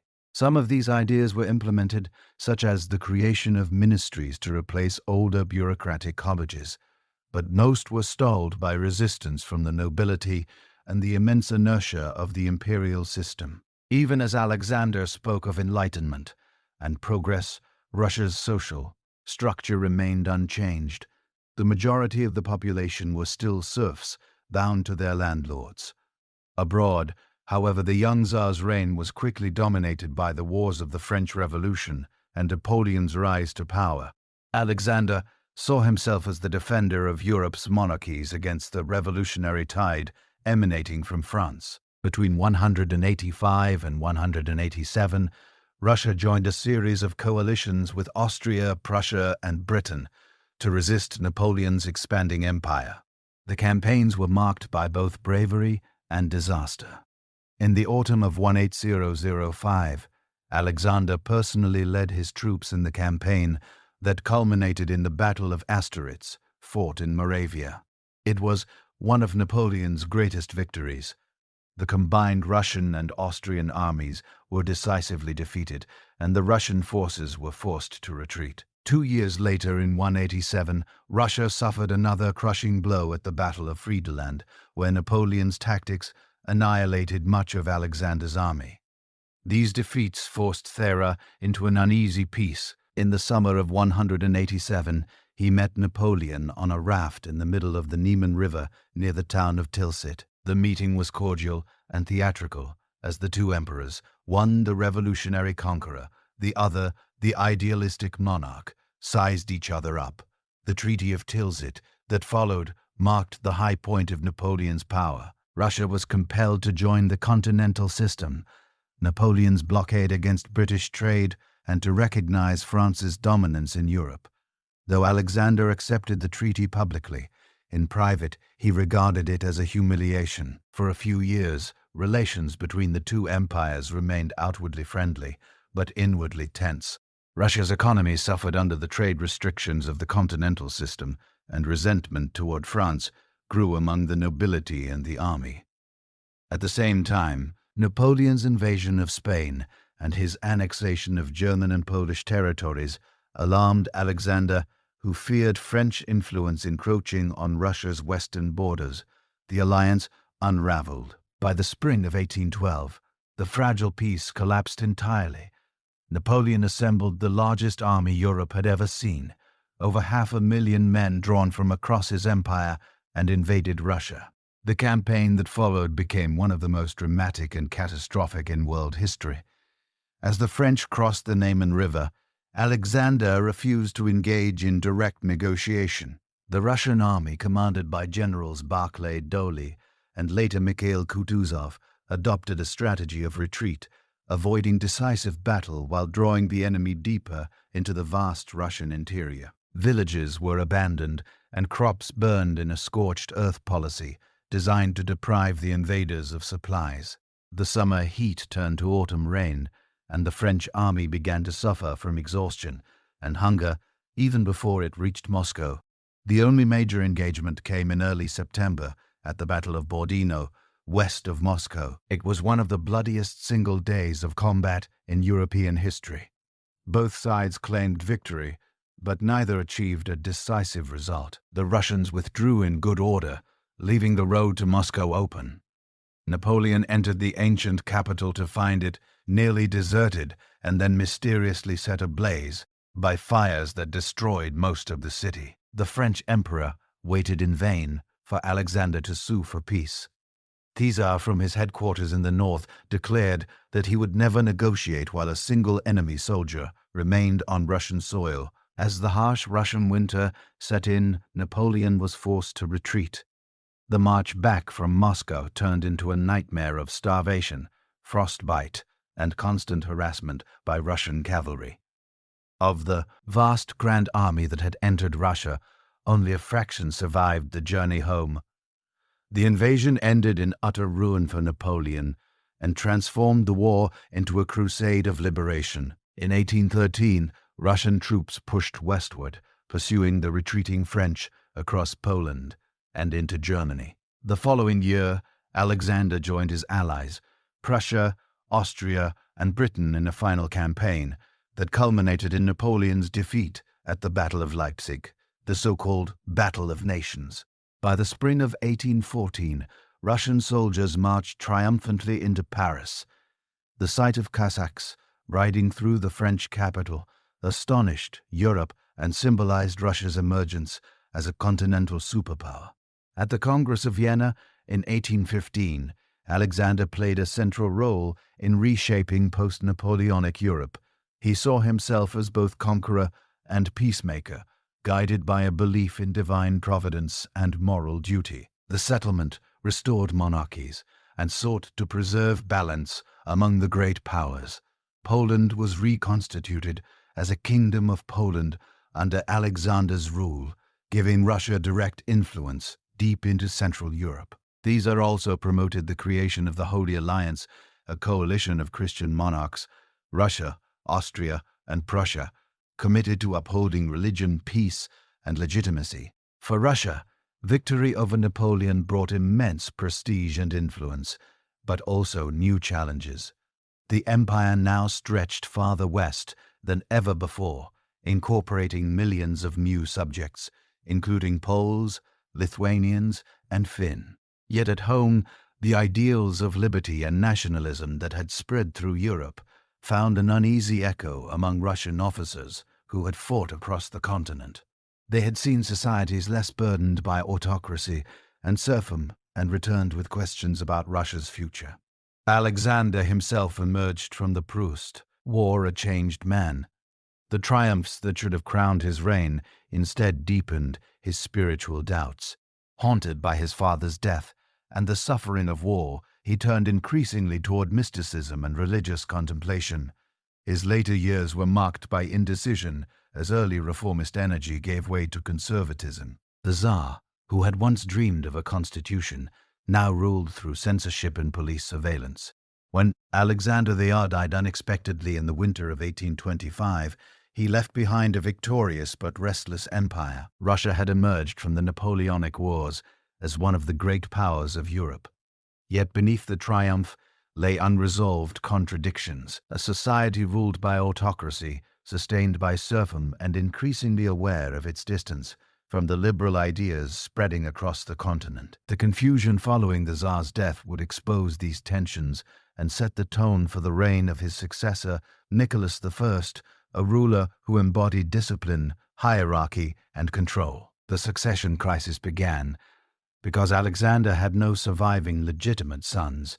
According to the law of succession established by Paul I, the throne should have passed to his next brother, Constantine, the governor of Poland. But Constantine had secretly renounced his claim years earlier, preferring his Polish command and a morganatic marriage that disqualified him from the line of succession. Few knew of his decision, and when Alexander's death became public, the empire swore allegiance first to Constantine, then, after he refused, to Nicholas, the younger brother. The confusion created a brief power vacuum, and into that vacuum stepped a small but determined group of reform-minded officers. These men, known to history as the Decembrists, were veterans of the Napoleonic campaigns. They had seen the parliamentary systems and icy freedoms of Western Europe, and believed that Russia too must evolve beyond autocracy. On a cold December morning in St. Petersburg, they gathered with several thousand soldiers in Senate Square, refusing to swear loyalty to Nicholas and demanding a constitution. It was the first organized political uprising in Russian history. Nicholas, who had barely been crowned, faced a choice that would define his reign. He chose suppression. Loyal troops surrounded the rebels, and after hours of tense standoff, the square was cleared by cannon fire. The rebellion was crushed. Its leaders were executed or sent to Siberia. This violent beginning left a deep impression on the new Tsar. To Nicholas I, the Decembrist revolt was not merely treason, but a symptom of moral decay, a warning of what could happen when order and obedience were weakened by foreign ideas. From that moment, he conceived his mission as one of preservation, to defend autocracy, orthodoxy, and national identity against revolution, liberalism, and the uncertainties of modern change. His reign would become synonymous with control, political, intellectual, and spiritual. Nicholas was not without personal virtues. He was disciplined, punctual, and genuinely devoted to duty. Rising early each morning, he reviewed reports, signed decrees, and maintained constant contact with his ministers. His presence radiated authority. Contemporaries described him as tall, imposing, and impeccably dressed in military uniform. Yet beneath his rigid self-control lay insecurity. Haunted by the memory of the Decembrists and fearful of internal dissent, he built a system of governance designed to monitor every aspect of life within the empire. The central pillar of Nicholas's rule was the triad of orthodoxy, autocracy, and nationality. This ideological formula, articulated by his education minister, Count Sergei Uberov, was meant to define what it meant to be Russian. Orthodoxy affirmed the special role of the Russian Orthodox Church as guardian of moral truth. Autocracy declared the Tsar's authority as absolute and divinely ordained, and nationality called for loyalty to the Russian state and people distinct from the subversive cosmopolitanism of the West. This doctrine became the guiding principle of education, censorship, and administration. To enforce this ideology, Nicholas expanded the secret police, officially known as the Third Section of His Imperial Majesty's Chancellery. This organization monitored political dissident, intellectuals, and even members of the nobility. Informants reported conversations, letters were intercepted, and writers suspected of improper tendencies were censored or exiled. The poet Alexander Pushkin, though allowed to continue writing, lived under constant surveillance. Later, writers such as Mikhail Lermontov and Vissarion Bolinsky would clash with the censorship system that stifled public discussion of politics, philosophy, and social reform. The empire under Nicholas was one of contrasts. Outwardly, it appeared powerful, disciplined, and stable. The bureaucracy functioned efficiently, and the army was among the largest in the world. Yet beneath the surface, rigidity and fear hindered progress. Reforms were slow and innovation was discouraged. The same system that maintained order also suffocated creativity and initiative. Economically, Russia remained overwhelmingly agrarian. Serfdom, the cornerstone of the social order, persisted despite growing recognition of its inefficiency and injustice. The vast estates of the nobility relied on millions of peasants bound to the land, their labor supporting both private wealth and the state's tax base. Some officials, including Nicholas himself, recognized that the system could not last indefinitely. He famously remarked, "It is better to abolish serfdom from above than to wait until it abolishes itself from below." Yet he hesitated to act decisively, fearing that reform would unleash social chaos. Still, gradual change crept forward. The state sponsored limited industrial development, particularly in the Urals and around St. Petersburg. Railways began to appear, though at a slower pace than in Western Europe. The first major line connecting St. Petersburg and Moscow opened in 1851, symbolizing the empire's cautious entry into the modern age. Factories multiplied, cities grew, and a new class of industrial workers slowly emerged. Small in number but significant for the future. In foreign policy, Nicholas's reign was marked by both ambition and overreach. He viewed himself as the gendarme of Europe, responsible for maintaining monarchical order against revolution. When uprisings broke out in Poland in 1830 and again in 1846, he crushed them with overwhelming force. The Polish constitution granted by Alexander the F was abolished and the kingdom was placed under direct Russian rule. Thousands of rebels were executed or deported to Siberia. The message was clear. Any challenge to autocracy, whether at home or abroad, would be met with unyielding repression. This conservative mission extended beyond Russia's borders. Nicholas intervened in Hungary in 1849 to suppress a nationalist revolution against Austrian rule, sending Russian troops across the Carpathians to restore order. His intervention preserved the Habsburg monarchy and earned him the gratitude of Vienna, but it also reinforced his image as the reactionary guardian of the old order. While Europe was moving toward constitutional government and national independence, Russia stood as the bastion of traditional monarchy. Yet Nicholas has also pursued imperial expansion, particularly in the Caucasus and Central Asia. The long and brutal Caucasian War fought against mountain tribes led by leaders such as Imam Shamal consumed decades of military effort. Russia's forces gradually subdued the region, incorporating the diverse peoples of the Caucasus into the empire. In Central Asia, Russian explorers and soldiers pushed deeper into the steppe, laying the groundwork for future conquest. Despite these successes, Nicholas's foreign policy ultimately overextended Russia's resources and exposed the limits of his system. His greatest failure came in the Crimean War, a conflict that began with lofty ambitions but ended in humiliation. The origins of the war lay in the declining Ottoman Empire. The so-called sick man of Europe, Nicholas saw himself as the protector of Orthodox Christians within Ottoman territories and sought to extend Russian influence over the Black Sea and the Balkans. In 1853, after diplomatic disputes with Britain and France over control of the holy sites in Palestine, Russian troops occupied the Ottoman provinces of Moldavia and Wallachia. The Ottomans, backed by Britain and France, declared war. What followed revealed the weaknesses of Nicholas's seemingly formidable empire. The Russian army was brave but poorly equipped. its logistics primitive, and its leadership outdated. The Western allies, with modern navies and industrial support, launched a major campaign against Crimea. The siege of Sevastopol, lasting more than a year, became a test of endurance and technology. Russian soldiers fought heroically, but lacked medical care, supplies, and coordination. Reports of suffering and mismanagement shocked even Nicholas himself. The Crimean War was more than a military defeat for Russia. It was a revelation.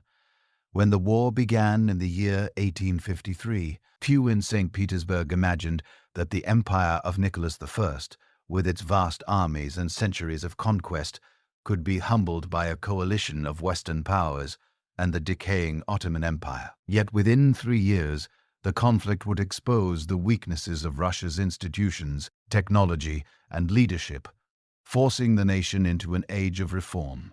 The war's battles were fought on distant peninsulas, but its consequences would echo through Russian society for generations. The origins of the war lay in the tangled politics of the Near East. The Ottoman Empire, long known as the sick man of Europe, was declining in power.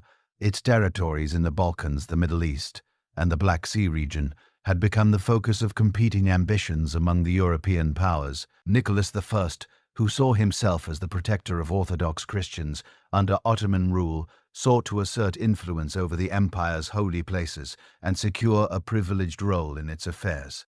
Behind his religious justification lay strategic motives. Control of the Black Sea Straits, the Bosporus and Dardanelles, would grant Russia direct access to the Mediterranean, a goal pursued since the time of Peter the Great. In the early months of 1853, diplomatic tensions escalated. Nicholas sent an envoy to Istanbul demanding recognition of Russia's right to protect Orthodox subjects of the Sultan. The Ottoman government, backed by Britain and France, refused.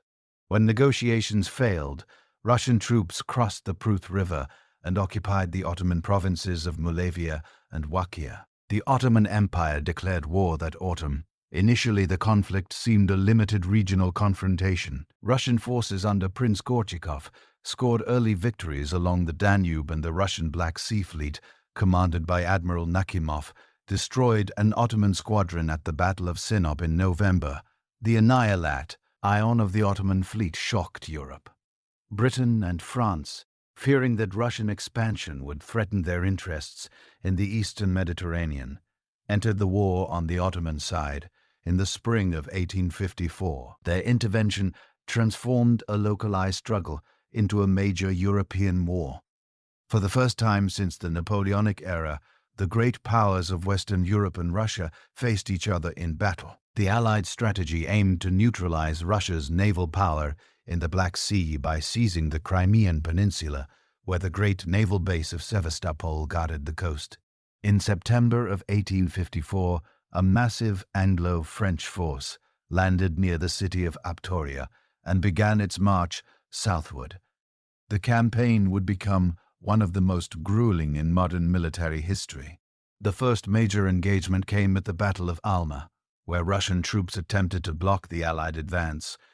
Poorly led and inadequately equipped, the Russians were overwhelmed by superior firepower and discipline. The defeat forced them to retreat into Sevastopol, which now became the focal point of the war.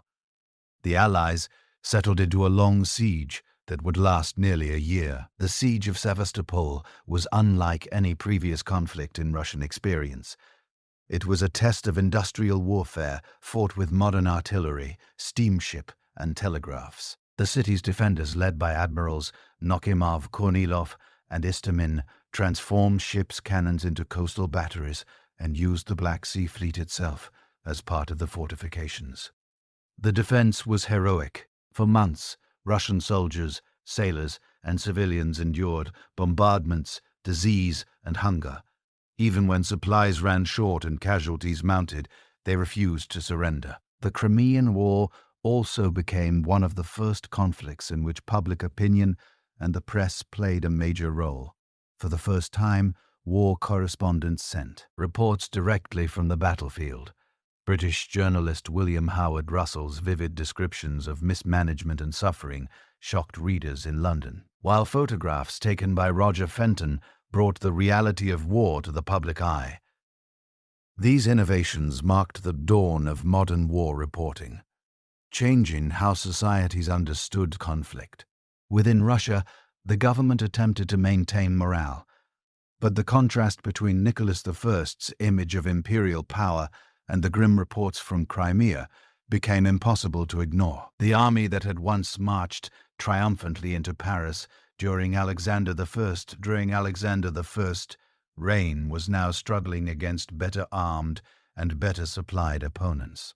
The logistical system that sustained the Russian army was primitive, relying on horse-drawn wagons over vast distances. Weapons production lagged behind Western standards, and communication between command centers was slow. As the siege dragged on, new battles erupted elsewhere on the peninsula. The British and French won costly victories at Balaclava and in Sermon, but the war was as much a struggle against disease and weather as against the enemy.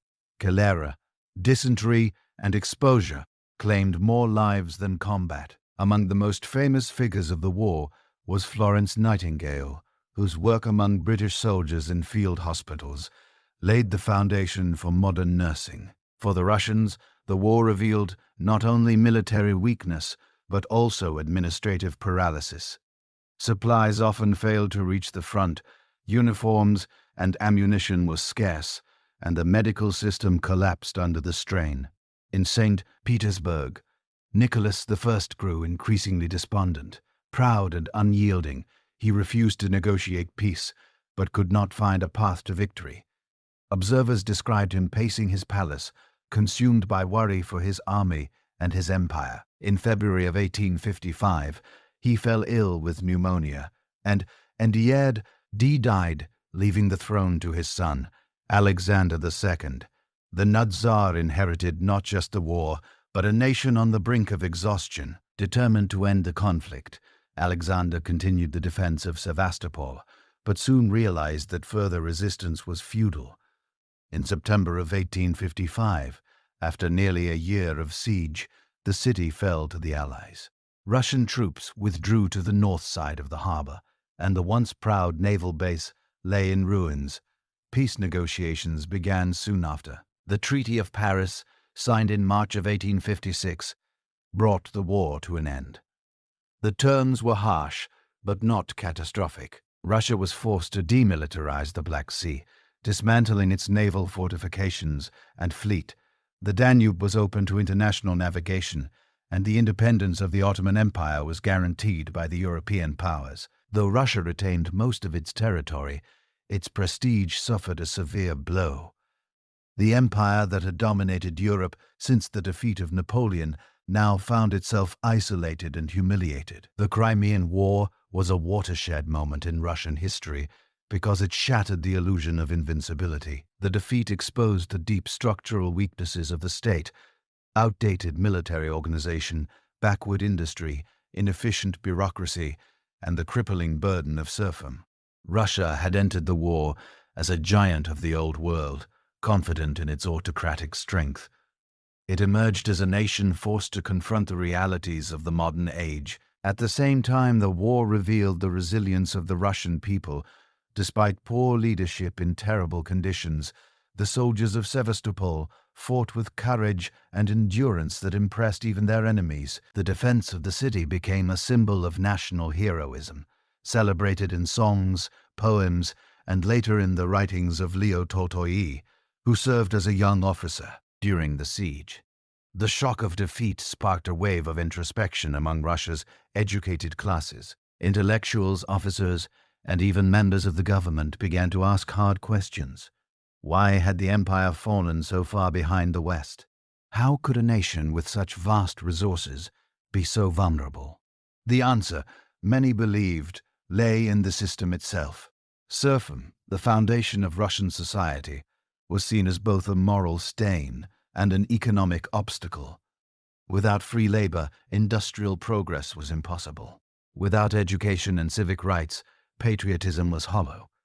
Alexander II, witnessing the devastation of war and the discontent at home, understood that change was unavoidable. In the years that followed, he would launch a series of reforms that aimed to modernize Russia from within, beginning with the emancipation of the serfs. Yet, even as reformers looked ahead, conservatives mourned the passing of the old order. For them, the Crimean War represented not renewal, but decline, a warning that too much openness could weaken the state. When Alexander II took the throne in the spring of 1855, the Russian Empire stood at a crossroads. The Crimean War had ended in humiliation, its armies exhausted, and its prestige shattered. The late Nicholas I had left his son an empire that was vast but hollow, an autocratic giant burdened by an outdated social system and a stagnant economy. Alexander inherited not only the crown, but also the responsibility to rescue Russia from decline. His reign would become one of the most transformative in Russian history, marked by sweeping reforms, territorial expansion, and the birth of new social forces that would eventually challenge the empire itself. The young Tsar began his rule during the final months of the Crimean War. The once proud fortress of Sevastopol had fallen, and the Russian army, battered and undersupplied, was no match for the combined forces of Britain, France, and the Ottoman Empire.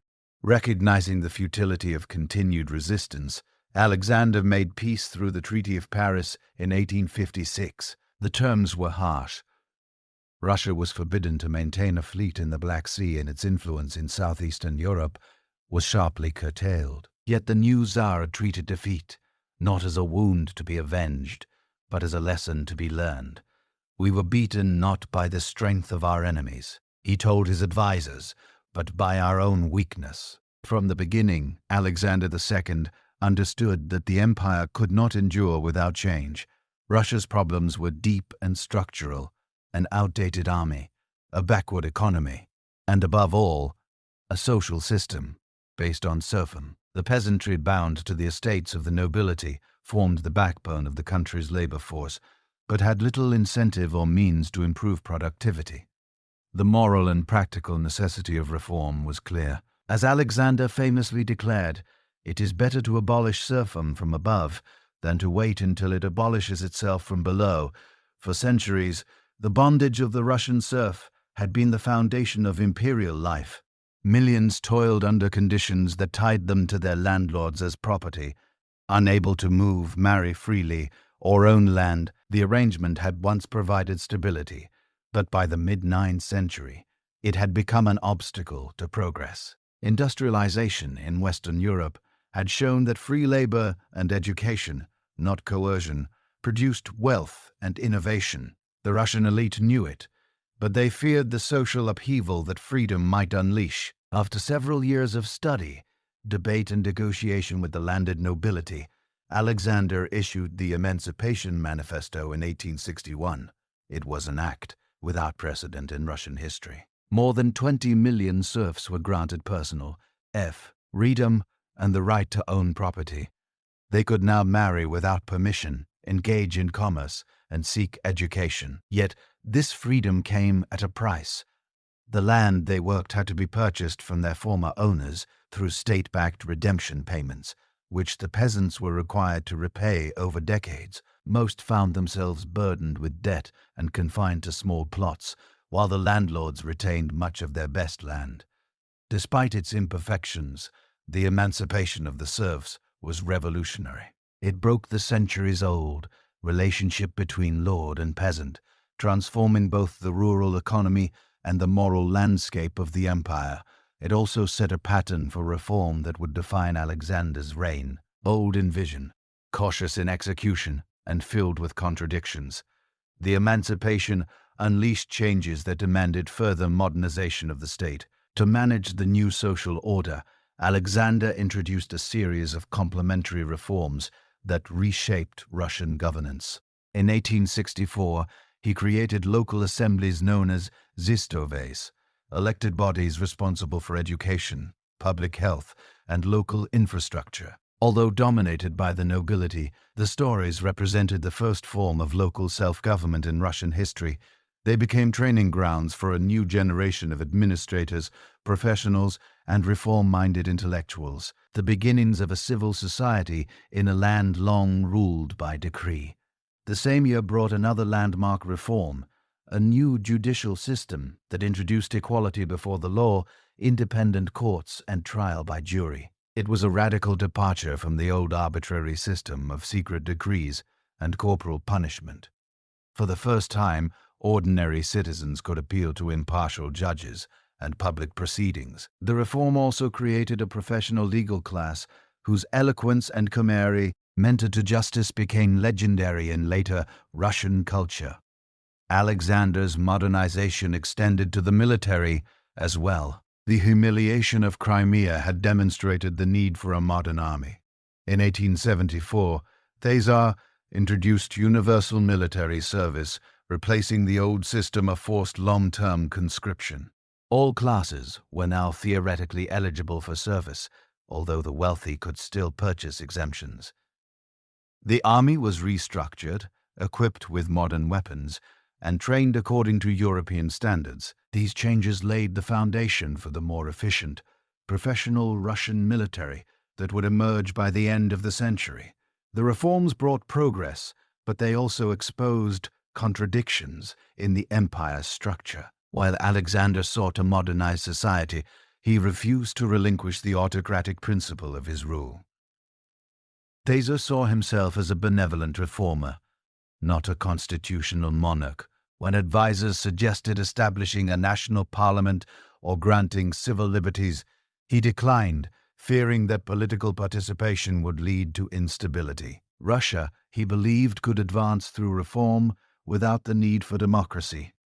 At the same time, the empire was expanding outward. Under Alexander II, Russian armies pushed deep into Central Asia, conquering the ancient Khanates of Bukhara, Kar, and Kokand. These campaigns extended Russia's frontier to the borders of Persia, Afghanistan, and China, bringing vast territories under imperial control. In the east, explorers and settlers moved into Siberia and the Amur Valley, while Alaska, too distant and expensive to defend, were sold to the United States in 1867. These expansions turned Russia into a Eurasian colossus, linking Europe and Asia through military and commercial routes that stretched from the Baltic to the Pacific.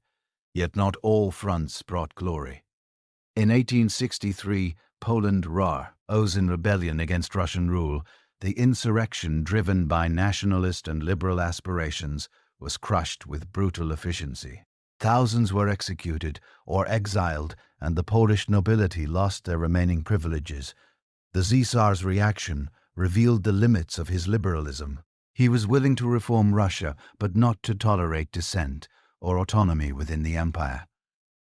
Domestically, the pace of change created new social tensions. The peasantry, though legally free, remained impoverished. Industrialization, though advancing, was uneven and often exploitative. Intellectuals and students, inspired by Western liberalism and socialism, began to question the foundations of autocracy itself. Among them emerged new radical movements that rejected gradual reform and embraced revolution. Groups such as Narodnaya, the people's will, believed that the only path to justice lay through the destruction of the existing order. By the late 1870s, political violence became an alarming feature of Russian life. Officials, police officers, and even members of the royal family were targeted in bombings and assassinations. The state responded with repression, censorship, arrests, and the expansion of the secret police. But the cycle of violence only deepened. Alexander, torn between his reformist instincts and his fear of anarchy, wavered between concession and coercion. Despite the unrest, Russia's international standing improved. The empire regained much of its prestige through victory in the Russo-Turkish War of 1877 to 1878, fought to support Orthodox Christians in the Balkans against Ottoman rule. Russian armies advanced to the outskirts of Constantinople, and the resulting Treaty of San Stefano seemed to crown the Tsar's career with triumph. However, the European powers, alarmed by Russia's growing influence, forced a revision of the treaty at the Congress of Berlin, curtailing many of Russia's gains. The disappointment fed nationalist resentment at home and further eroded faith in the government. By the dawn of the 1880s, Alexander II's position had become precarious. The once revered Tsar liberator was now seen by radicals as a tyrant and by conservatives as weak. In a tragic irony, the man who had freed the serfs would die at the hands of revolutionaries. On a cold March morning in 1881, as his carriage passed along the Catherine Canal in St. Petersburg, assassins from the People's Will attacked. A first bomb exploded without killing him. When Alexander stepped from his carriage to assist the wounded, a second blast struck him down. He died soon after, his body torn and bloodied. The reformer destroyed by the forces his own policies had unleashed. The death of Alexander II in the spring of 1881 sent a shockwave through the Russian Empire. The Tsar liberator, the ruler who had freed millions of serfs and set Russia on a path toward modernization, had been murdered by revolutionaries who claimed to act in the name of the people. His assassination convinced many in power that reform had gone too far, that freedom had bred chaos rather than progress. Into this atmosphere of fear and uncertainty stepped his son, Alexander III, a man who would become the embodiment of reaction and stability. Alexander III was not a man of his father's temperament. Broad-shouldered, imposing, and cautious, he distrusted intellectuals, foreign ideas, and political experimentation. The trauma of his father's death shaped his worldview entirely. To him, the lesson was clear. The empire must be protected not by liberal concessions, but by unyielding authority, autocracy, orthodoxy, and nationality. The triad first proclaimed under Nicholas I once again became the foundat, ion of imperial policy. The new Tsar began his reign by reversing many of his father's reforms. Within weeks of his coronation, he dismissed liberal ministers, tightened censorship, and expanded the powers of the secret police. The third section, already notorious for its surveillance, was replaced by a new organization, the Ukraina, which became one of the most feared security services in Europe.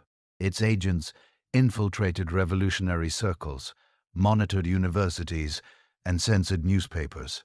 The press, which had enjoyed relative freedom under Alexander II, was now subject to pre-publication approval.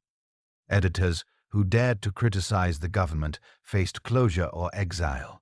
One of Alexander's first acts was to issue the Manifesto on Unshakable Autocracy in the spring of 1881. It declared that the Caesar would rule by divine right answerable only to God, and rejected any notion of constitutional limitation. This document set the tone for his entire reign, a deliberate retreat from the liberal hopes of the previous era.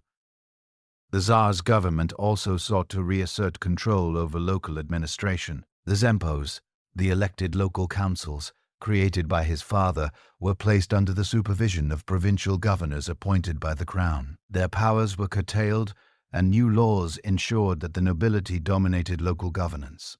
The urban self-government institutions known as Duma faced similar restrictions. Alexander viewed these bodies not as vehicles of civic progress, but as potential sources of disorder. The reactionary turn extended to education. Universities, once centers of intellectual ferment, were brought firmly under state control. The University Statute of 1884 eliminated their autonomy, placed professors under police surveillance, and prohibited political discussion in classrooms. Secondary schools were also restructured to emphasize classical studies and religious instruction, discouraging the growth of technical and scientific education. For the Tsar and his ministers, the purpose of education was to produce loyal subjects, not independent thinkers. Despite his conservatism, Alexander was not indifferent to the material development of the empire. In fact, under his reign, Russia experienced one of the most remarkable periods of industrial growth in its history. The same state that restricted political life invested heavily in economic modernization. The driving force behind this transformation was a group of energetic ministers, foremost among them the finance ministers Nikolai Bongi and Sergei Vita. Bongi, who served during the early years of the reign, introduced measures to improve working conditions and encourage industrial investment. He established the Peasants' Land Bank in 1882 to help former serfs buy land and reduce their debts. Though the bank's resources were limited, it reflected a recognition that the peasant question remained unresolved. Bongi also implemented the empire's first modest labor laws, limiting child labor and setting safety standards for factories. The foundations he laid were expanded under his successor, Ivan Vishnegradsky, and later under Sergei Vita, who would become the chief architect of Russia's industrial age. Vishnegradsky focused on strengthening the empire's finances, increasing taxes, and pushing grain exports to build up gold reserves. His harsh policies contributed to the terrible famine of 1891, which claimed hundreds of thousands of lives. Yet they left the state fiscally stable and prepared for large-scale investment in infrastructure. One of the defining achievements of Alexander's reign was the beginning of the Trans-Siberian Railway. The idea of linking European Russia with the distant reaches of Siberia had been discussed since the time of Nicholas I, but it was under Alexander III that construction finally began in 1891. Stretching across thousands of miles of forest, steppe, and mountain, the railway symbolized Russia's ambition to bind its continental empire together. It would take more than a decade to complete, but even its early stages opened vast new territories to settlement, trade, and resource extraction. Industrialization also transformed the empire's social landscape. New factories rose in St. Petersburg, Moscow, the Urals, and along the Donbass coal basin. The number of industrial workers grew rapidly, and a modern working class began to emerge. These workers lived in harsh conditions, crowded tenements, long hours, and meager pay, but they also developed a sense of collective identity. The seeds of labor organization and socialism, though still small, began to take root in these years. While industry surged, agriculture remained the foundation of the economy. And it was in the countryside that the contradictions of Alexander's reign were most visible. The peasantry still formed the overwhelming majority of the population bound by the communal land system established after emancipation. The government sought to maintain control through the village commune, which collected taxes and managed land distribution. Though it ensured order, it also reinforced backward farming methods and hindered productivity. Famines like that of 1891 exposed the vulnerability of Russia's agrarian system. Nationalism and Russification became defining features of Alexander's domestic policy. Caesar and his ministers viewed the empire's diversity, its multitude of languages, religions, and ethnicities as a threat to unity. To strengthen loyalty, they pursued an aggressive campaign to promote Russian language and culture across the empire. In the Baltic provinces, Polish territories, the Caucasus, and Central Asia, local languages were suppressed in schools and administration. The Orthodox Church was encouraged to expand its influence among non-Russian peoples. The Russification policy also targeted the Jewish population, who were confined to the Pale of Settlement and faced new restrictions on residence education and employment. Pogroms, violent attacks on Jewish communities broke out in several cities in the early 1880s, often with the tacit tolerance of local officials. The government's failure to protect its Jewish citizens darkened Russia's international reputation and drove many to immigrate, particularly to Western Europe and the United States. Foreign policy during Alexander's reign was cautious and defensive. The Tsar, unlike his father, avoided large wars and sought stability in Europe. Relations with Germany remained generally cordial thanks to family ties and shared conservative values, though they became strained toward the end of his reign. In Asia, Russia continued to expand quietly, consolidating control over Central Asia and beginning to extend influence toward the Far East. The construction of the Trans-Siberian Railway would later make this region a focus of imperial ambition. Despite his reactionary policies, Alexander's reign was not without a certain stability. His emphasis on order and discipline restored confidence after years of upheaval. The bureaucracy functioned more effectively than it had under his predecessors, and the economy's growth created a sense of national strength. The Tsar's personal life reinforced his image as a solid and paternal figure. He lived simply compared to previous monarchs, devoted to his wife, Empress Maria Fiorona, and their children. To many Russians, he seemed the very embodiment of security after the turbulence of his father's era. Yet beneath the surface, tension was building. Industrialization brought wealth, but also inequality. Urban workers began to voice grievances. Students and intellectuals sought new ways to express opposition to autocracy. Revolutionary groups, though suppressed, survived underground. Even within the bureaucracy, some officials recognized that modernization without political reform could not last forever. When Nicholas II ascended the throne in the autumn of 1894, he was only 26 years old and unprepared for the immense weight of ruling the largest empire on earth. His father, Alexander III, had left him a realm outwardly stable and powerful, but inwardly strained by contradictions. Russia had grown into an industrial and military giant, yet its political system remained frozen in autocracy. Millions of peasants lived in poverty. Urban workers toiled in harsh conditions, and revolutionary ideas simmered beneath the surface. The new Tsar inherited not only his father's crown, but also the unsolved question that haunted the Romanovs. How could a modern empire survive under an ancient form of rule? Nicholas was a man of sincerity and devotion, but not of vision. He saw himself as a divinely appointed ruler, bound to preserve the autocracy entrusted to his family. I shall maintain the principle of absolute power as firmly and unflinchingly as my father, he told his ministers soon after his coronation. Yet the world around him was changing faster than any ruler could control. The final years of the 19th century were marked by rapid industrialization and urban growth. Under the guidance of the finance minister Sergei Vita, Russia's economy expanded at an unprecedented pace. Vita believed that economic modernization was the key to strengthening the empire.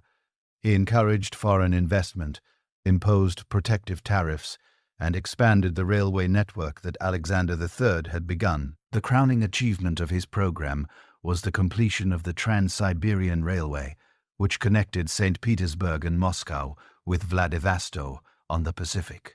This monumental line, stretching thousands of miles, opened up Siberia to settlement, trade, and exploitation of its vast natural resources. Factories multiplied in Moscow, St. Petersburg, and the newly industrialized regions of the Donbass and the Urals. Coal, steel, and oil production soared, and Russia became one of the world's leading industrial powers. Yet this growth brought new social tensions. The industrial workforce expanded rapidly, creating a class of urban laborers who endured long hours, poor wages, and unsafe conditions. Peasant migration to the cities disrupted traditional village life, while overcrowding and inequality fueled anger and resentment. Meanwhile, intellectual life was becoming increasingly polarized. The old faith in autocracy gave way among educated Russians to new ideologies: liberalism, socialism, and nationalism. Radical thinkers like Georgy Plekhanov and Vladimir Lenin began to spread Marxist ideas, arguing that the industrial working class would one day overthrow the Tsarist system. These ideas circulated in underground pamphlets, discussion circles, and clandestine organizations, preparing the ground for future revolution. Foreign affairs soon added to the pressures on the regime. In the late 1890s, Russia sought to expand its influence in East Asia. The empire's completion of the Trans-Siberian Railway had given it access to the Pacific, and attention turned to Korea and Manchuria, regions contested by another rising power, Japan. The two nations clashed over control of these territories, and after years of tension, war broke out. In 194, the Russo-Japanese War was meant to be a short, victorious conflict, that would strengthen national unity. Instead, it became a disaster. Russian forces, poorly supplied and led, suffered defeat after defeat after defeat at the hands of Japan's modern and disciplined army. The fall of Port Arthur and the crushing naval loss at the Battle of Tsushima in 195 humiliated the empire. It was the first time in modern history that an Asian power had defeated Europe in one, and the psychological shock reverberated across the world. The defeats abroad coincided with growing unrest at home. The economic strain of war, rising food prices, and poor working conditions ignited strikes and protests. The situation exploded in January of 1905 when peaceful demonstrators led by the priest Georgy Gapon marched to the Winter Palace in St. Petersburg to petition Tsars for reform. The imperial guards opened fire, killing and wounding hundreds. The massacre known as Bloody Sunday shattered the image of Tsars as the little father who cared for his people. Across Russia, strikes, riots, and mutinies erupted. The year 195 became one of revolution, the first great upheaval of modern Russia. Workers formed councils or soviets to coordinate strikes. Peasants seized land, and nationalist uprisings broke out in Poland, the Baltic, and the Caucasus. In the Navy, sailors at the battleship PM Pekin mutinied, symbolizing the growing defiance of authority. The empire teetered on the brink of collapse. Under immense pressure, Nicholas II was forced to make concessions. In October of 195, he issued the October Manifesto, drafted largely by Witte, which promised basic civil liberties and the creation of an elected assembly known as the Duma. For the first time in Russian history, the autocracy appeared to yield to the principle of representation. The manifesto temporarily calmed the unrest, and many moderates hoped it would mark the beginning of a constitutional monarchy. However, Nicholas's commitment to reform was reluctant and shallow. He saw the manifesto not as a step toward shared governance, but as a means to preserve his authority. When the First Duma met in 196, it was dominated by liberals and reformers who demanded land redistribution, political amnesty, and further limitations on royal power. Tsars, angered by their audacity, dissolved it after only a few months. A second Duma met in 197 with similar results. Finally, under a new electoral law engineered by the conservative Prime Minister Pyotr Stolypin, future Duma was stacked in favor of landowners and loyalists. The promise of constitutional government faded into illusion. Despite political repression, Stolypin sought to stabilize the empire through cautious reform. He introduced measures to encourage peasant land ownership, allowing individuals to leave the communal mir system and farm privately. His goal was to create a class of prosperous, loyal farmers, what he called the strong and sober foundation of the state. These reforms achieved some success, but they could not overcome the deep inequalities of rural life. The countryside remained restless, and revolutionary movements continued underground. Meanwhile, Russia entered a period of relative economic recovery.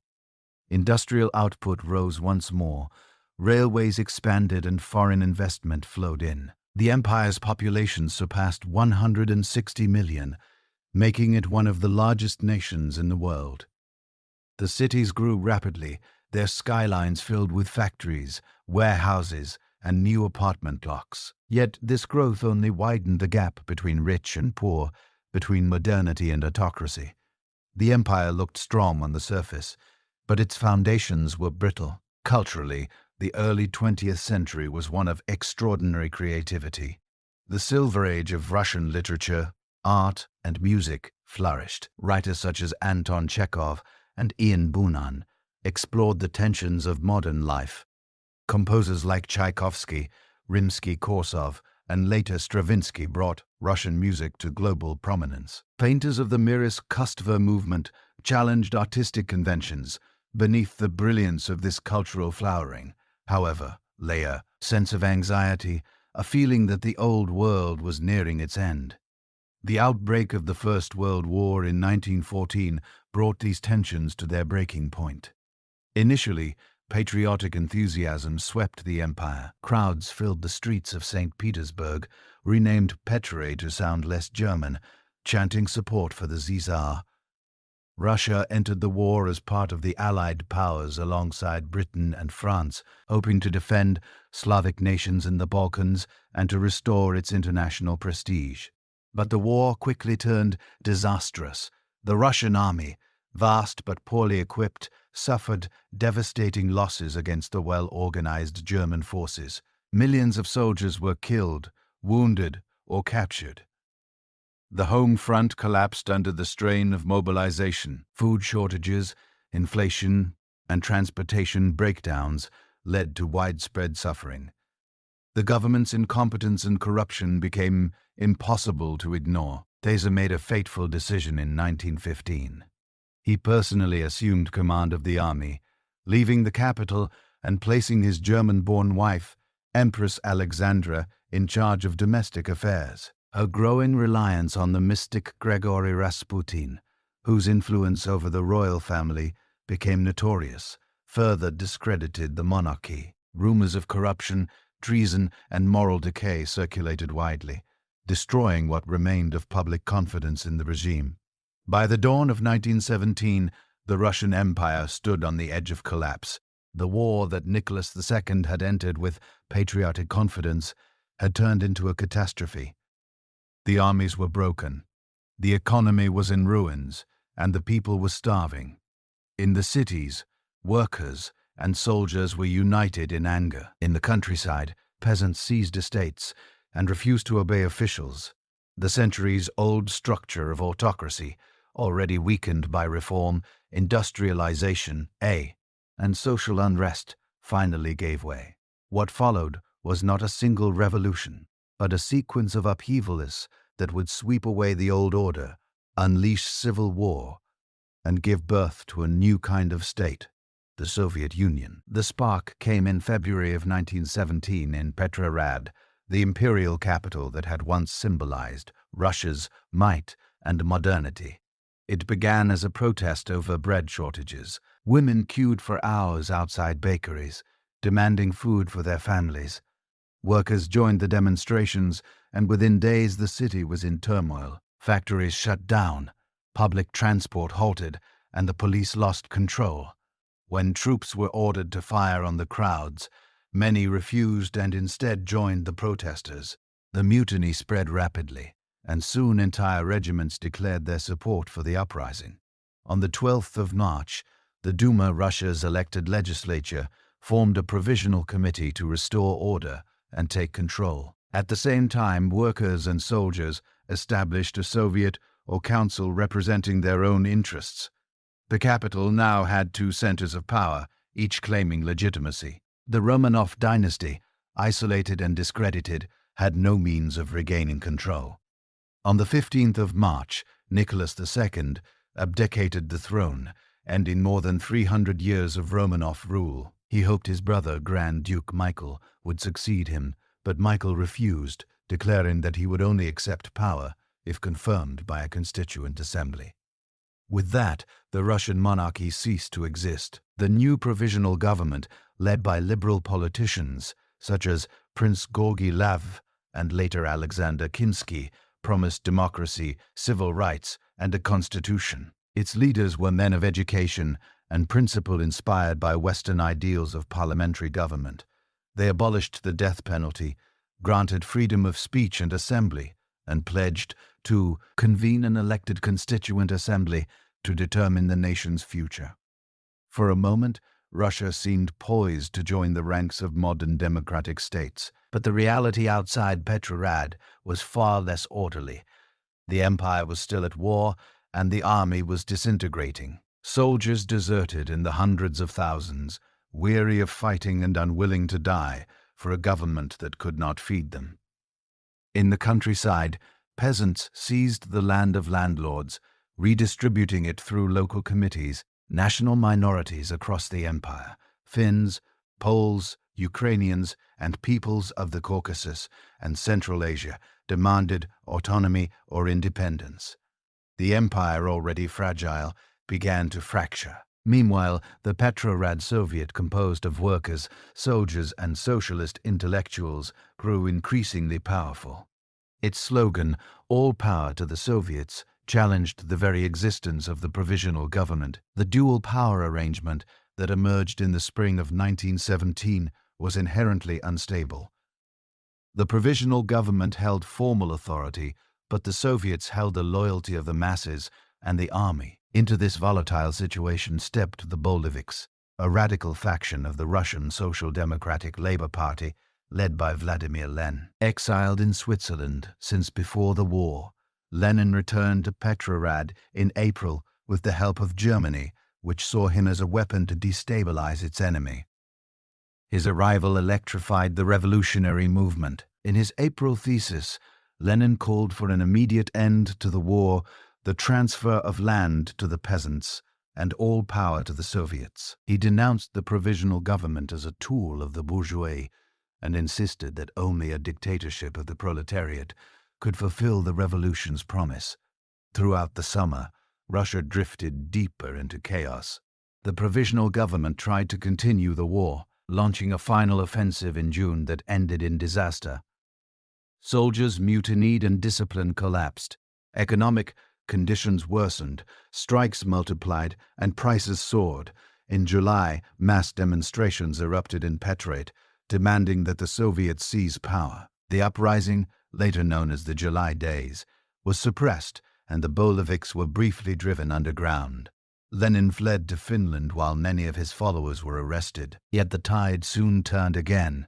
In August, a conservative general, Lav Kornilov, attempted to march on Petrograd and restore military authority. The provisional government, desperate to defend itself, armed the city's workers and relied on the Soviets to organize resistance. The coup collapsed, but its failure destroyed what little confidence remained in the government. The Bolsheviks, having played a key role in stopping Kornilov, emerged as heroes of the revolution. By the autumn of 1917, the Bolsheviks had gained majorities in the Petrograd and Moscow Soviets. Their message of peace, land, and bread resonated deeply with war-weary soldiers, hungry workers, and land-hungry peasants. On the 25th of October, according to the old Julian calendar, the Bolsheviks moved to seize power. Under the leadership of Lenin and Leon Trotsky, armed Red Guards stormed key government buildings in Petrograd, including the Winter Palace. The ministers of the provisional government were arrested with little resistance. The revolution was remarkably swift and almost bloodless in the capital. The next day, Lenin announced the formation of a new government, the Council of People's Commissars, with himself as chairman. The Bolsheviks' victory in Petrograd did not immediately give them control over all Russia. In many regions, rival factions refused to recognize their authority. Civil war erupted almost at once. On one side stood the Bolsheviks, or Reds determined to consolidate their socialist revolution. On the other stood a diverse coalition of monarchists, liberals, nationalists, and foreign-backed forces, the Whites, who sought to restore order or re-establish a non-Bolshevik government. The Russian Civil War, which raged from 1918 to 1921, was one of the most brutal conflicts in modern history. It was not merely a struggle between armies, but a war that consumed the entire society. The front lines stretched from the Baltic to Siberia, from the Caucasus to the Arctic. Entire cities changed hands multiple times, villages were burned, railways destroyed, and millions displaced. Lenin and the Bolsheviks acted with ruthless determination. They created the Red Army led by Trotsky, who imposed strict discipline and reorganized the shattered remnants of the imperial army. To suppress opposition, the regime established the Kijia, a secret police force that carried out arrests, executions, and campaigns of terror against perceived enemies. Under a policy known as war communism, the government seized grain from peasants, nationalized industry, and banned private trade. These measures enabled the Bolsheviks to supply their armies, but caused widespread famine and resentment. The white forces, meanwhile, were divided by geography, ideology, and foreign intervention. British, French, American, and Japanese troops landed in various parts of the former empire to support anti-Bolshevik armies. But their assistance was inconsistent and self-interested. The whites failed to unite under a single command, and their reputation was tarnished by brutality and reactionary policies. Gradually, the Red Army gained the upper hand. By 1920, the Bolsheviks had crushed most organized resistance. The last major white stronghold, led by General Wrangler in Crimea, fell that year. The following year, the Red Army defeated nationalist forces in Ukraine and the remnants of foreign intervention. The war left the country devastated. Cities lay in ruins, industry had collapsed, and millions had died from battle, famine, and disease. Yet out of this chaos, a new state emerged. In December of 1922, the Union of Soviet Socialist Republics was formally established, uniting Russia, Ukraine, Belarus, and the Transcaucasian republics under one federal structure. The new government proclaimed itself the heir of the revolution, dedicated to building a classless society. In reality, it was a centralized one-party state, ruled by the Communist Party. The ideals of democracy and freedom that had animated the early revolution were replaced by authoritarian control and the beginnings of a new kind of empire, one not of czars and nobles, but of party officials and commissars. The fall of the Russian Empire was one of the most dramatic transformations in world history. In less than 5 years, a monarchy that had ruled for centuries collapsed, the largest empire on earth disintegrated, and a revolutionary regime claiming to represent the workers and peasants took its place. The old world of palaces, nobles, and serfs was gone, replaced by a new order born in violence and conviction. When the Union of Soviet Socialist Republics was officially proclaimed in December of 1920, too few could yet grasp how profoundly it would reshape the legacy of the fallen Russian Empire. Outwardly, it appeared as a new beginning, a federation of workers and peasants, republics built on the ashes of monarchy, privilege, and exploitation. Its leaders promised that the old structures of oppression had been swept away, that equality and collective ownership would replace hierarchy and private power. Yet beneath the language of revolution, many continuities endured. The Soviet Union inherited not only the geography of the Russian Empire, but also its centralized traditions, its imperial frontiers, and its enduring obsession with control and security. The early years of the new state were marked by exhaustion and reconstruction. The Civil War had left the country devastated. Industrial output had fallen to a fraction of its pre-war level. Transportation networks were in ruins, and famine had killed millions. The population, traumatized by years of violence, faced the challenge of rebuilding their lives under a regime still uncertain of its future. Lenin, who had led the Bolsheviks to victory, now faced the monumental task of transforming revolutionary ideals into a functioning government. Recognizing the need for recovery, Lenin introduced the new economic policy, or NEP, in the spring of 1921, even before the formal establishment of the Soviet Union. The policy represented a pragmatic retreat from the harsh measures of war communism. It allowed limited private trade, restored small-scale industry to individual ownership, and permitted peasants to sell surplus grain on the market after paying a tax in kind. For the first time since the revolution, markets reappeared in towns and villages, and commerce revived. The NEP succeeded in stabilizing the economy, bringing modest prosperity to urban centers and easing rural tensions. But the compromise also created new contradictions. The re-emergence of private enterprise gave rise to a small but visible class of traders and entrepreneurs known as NEPmen. To the Bolsheviks, who had fought for a classless society, their success seemed a betrayal of socialist principles. Lenin defended the policy as a temporary measure, a strategic retreat necessary for survival. But many within the Communist Party regarded it as heresy. Lenin's health deteriorated sharply. After a series of strokes beginning in 1922, As he wit, HD drew from active leadership, a struggle for power emerged within the upper ranks of the party. The contest was not merely personal. It was a battle over the future direction of the revolution.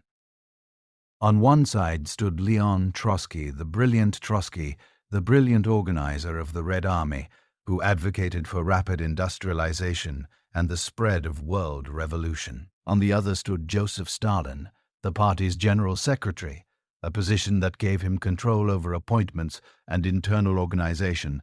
Stalin's strength lay not in oratory or ideology, but in methodical power building. When Lenin died in January of 1924, the party honored him as the father of the revolution. His body was embalmed and placed in a mausoleum in Red Square, where it would remain for decades a symbol of secular sainthood. Yet his passing left the movement without a moral compass. In the years that followed, Stalin skillfully outmaneuvered his rivals, forming alliances and breaking them as needed. By the end of the decade, Trotsky had been expelled from the party and exiled abroad, and Stalin stood as the unchallenged leader of the Soviet Union. Stalin's rise marked the beginning of a new phase in Russian history. The revolutionary dream of a society built on voluntary cooperation and equality gave way to a regime of coercion, industrial might, and ideological conformity. The transformation he led was immense, turning a predominantly agrarian country into an industrial superpower within a generation. But the cost was measured in millions of lives. In 1928, Stalin launched the first five-year plan, an ambitious program to modernize the economy through rapid industrialization and collectivization of agriculture. The state set production targets for every sector from steel and coal to machinery and Cakes Act. Gigantic factories rose in the Urals in Siberia. New cities were built and workers were mobilized in vast sea. Construction projects such as the Dynasty hydroelectric station and the Moscow Empire metro. Propaganda celebrated the achievements of labor heroes who exceeded their quotas, portraying them as models of socialist devotion. The industrialization drive succeeded in creating the foundations of heavy industry, but it relied on harsh discipline and near-total state control. Labor mobility was restricted, and failure to meet quotas could result in punishment. Meanwhile, collectivization, the forced consolidation of individual peasant farms into large state-run or collective farms, unleashed catastrophe in the countryside. Millions of peasants resisted the loss of their land and livestock only to face brutal repression. The state labeled them kulaks, or wealthy peasants, and declared them enemies of socialism. Between 1929 and 1933, collectivization and the accompanying requisition of grain led to widespread famine, particularly in Ukraine, where millions perished. The tragedy known as the Holodomor remains one of the darkest episodes of the 20th century.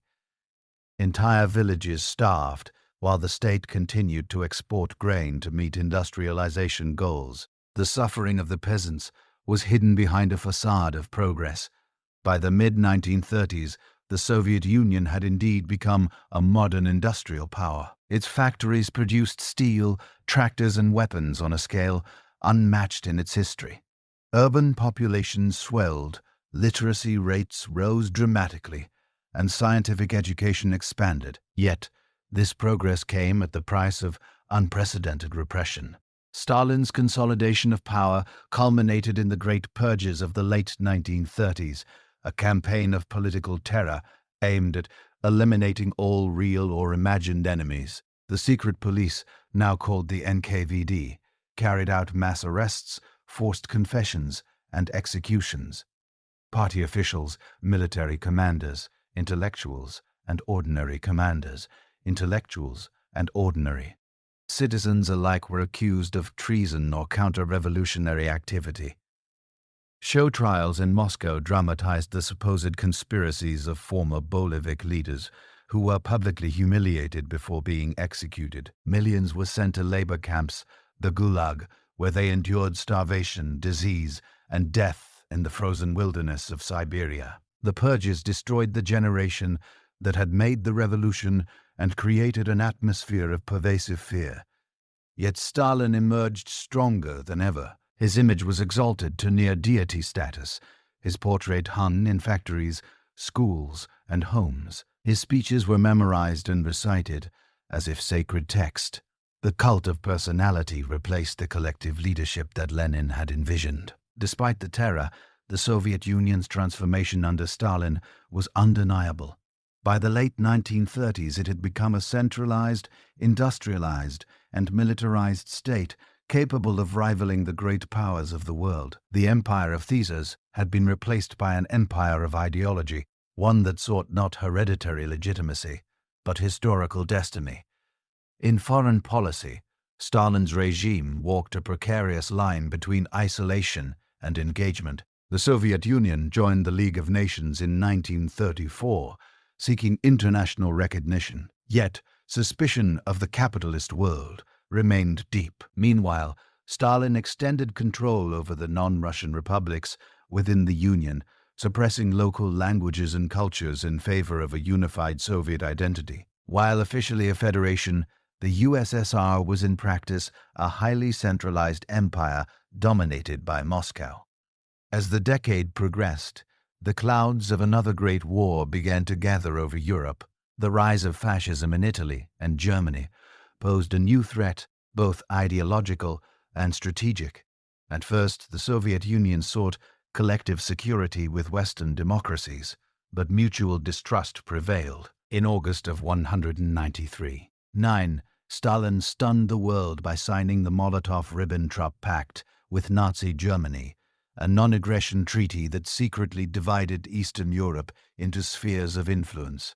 The agreement allowed Hitler to invade Poland without fear of Soviet intervention, triggering the Second World War. When Germany invaded Poland from the west, Soviet forces entered from the east, annexing the eastern territories of Poland, and later occupying the Baltic states of Lithuania, Latvia, and Estonia. The borders of the Soviet Union expanded once more, echoing the territorial reach of the old Russian Empire.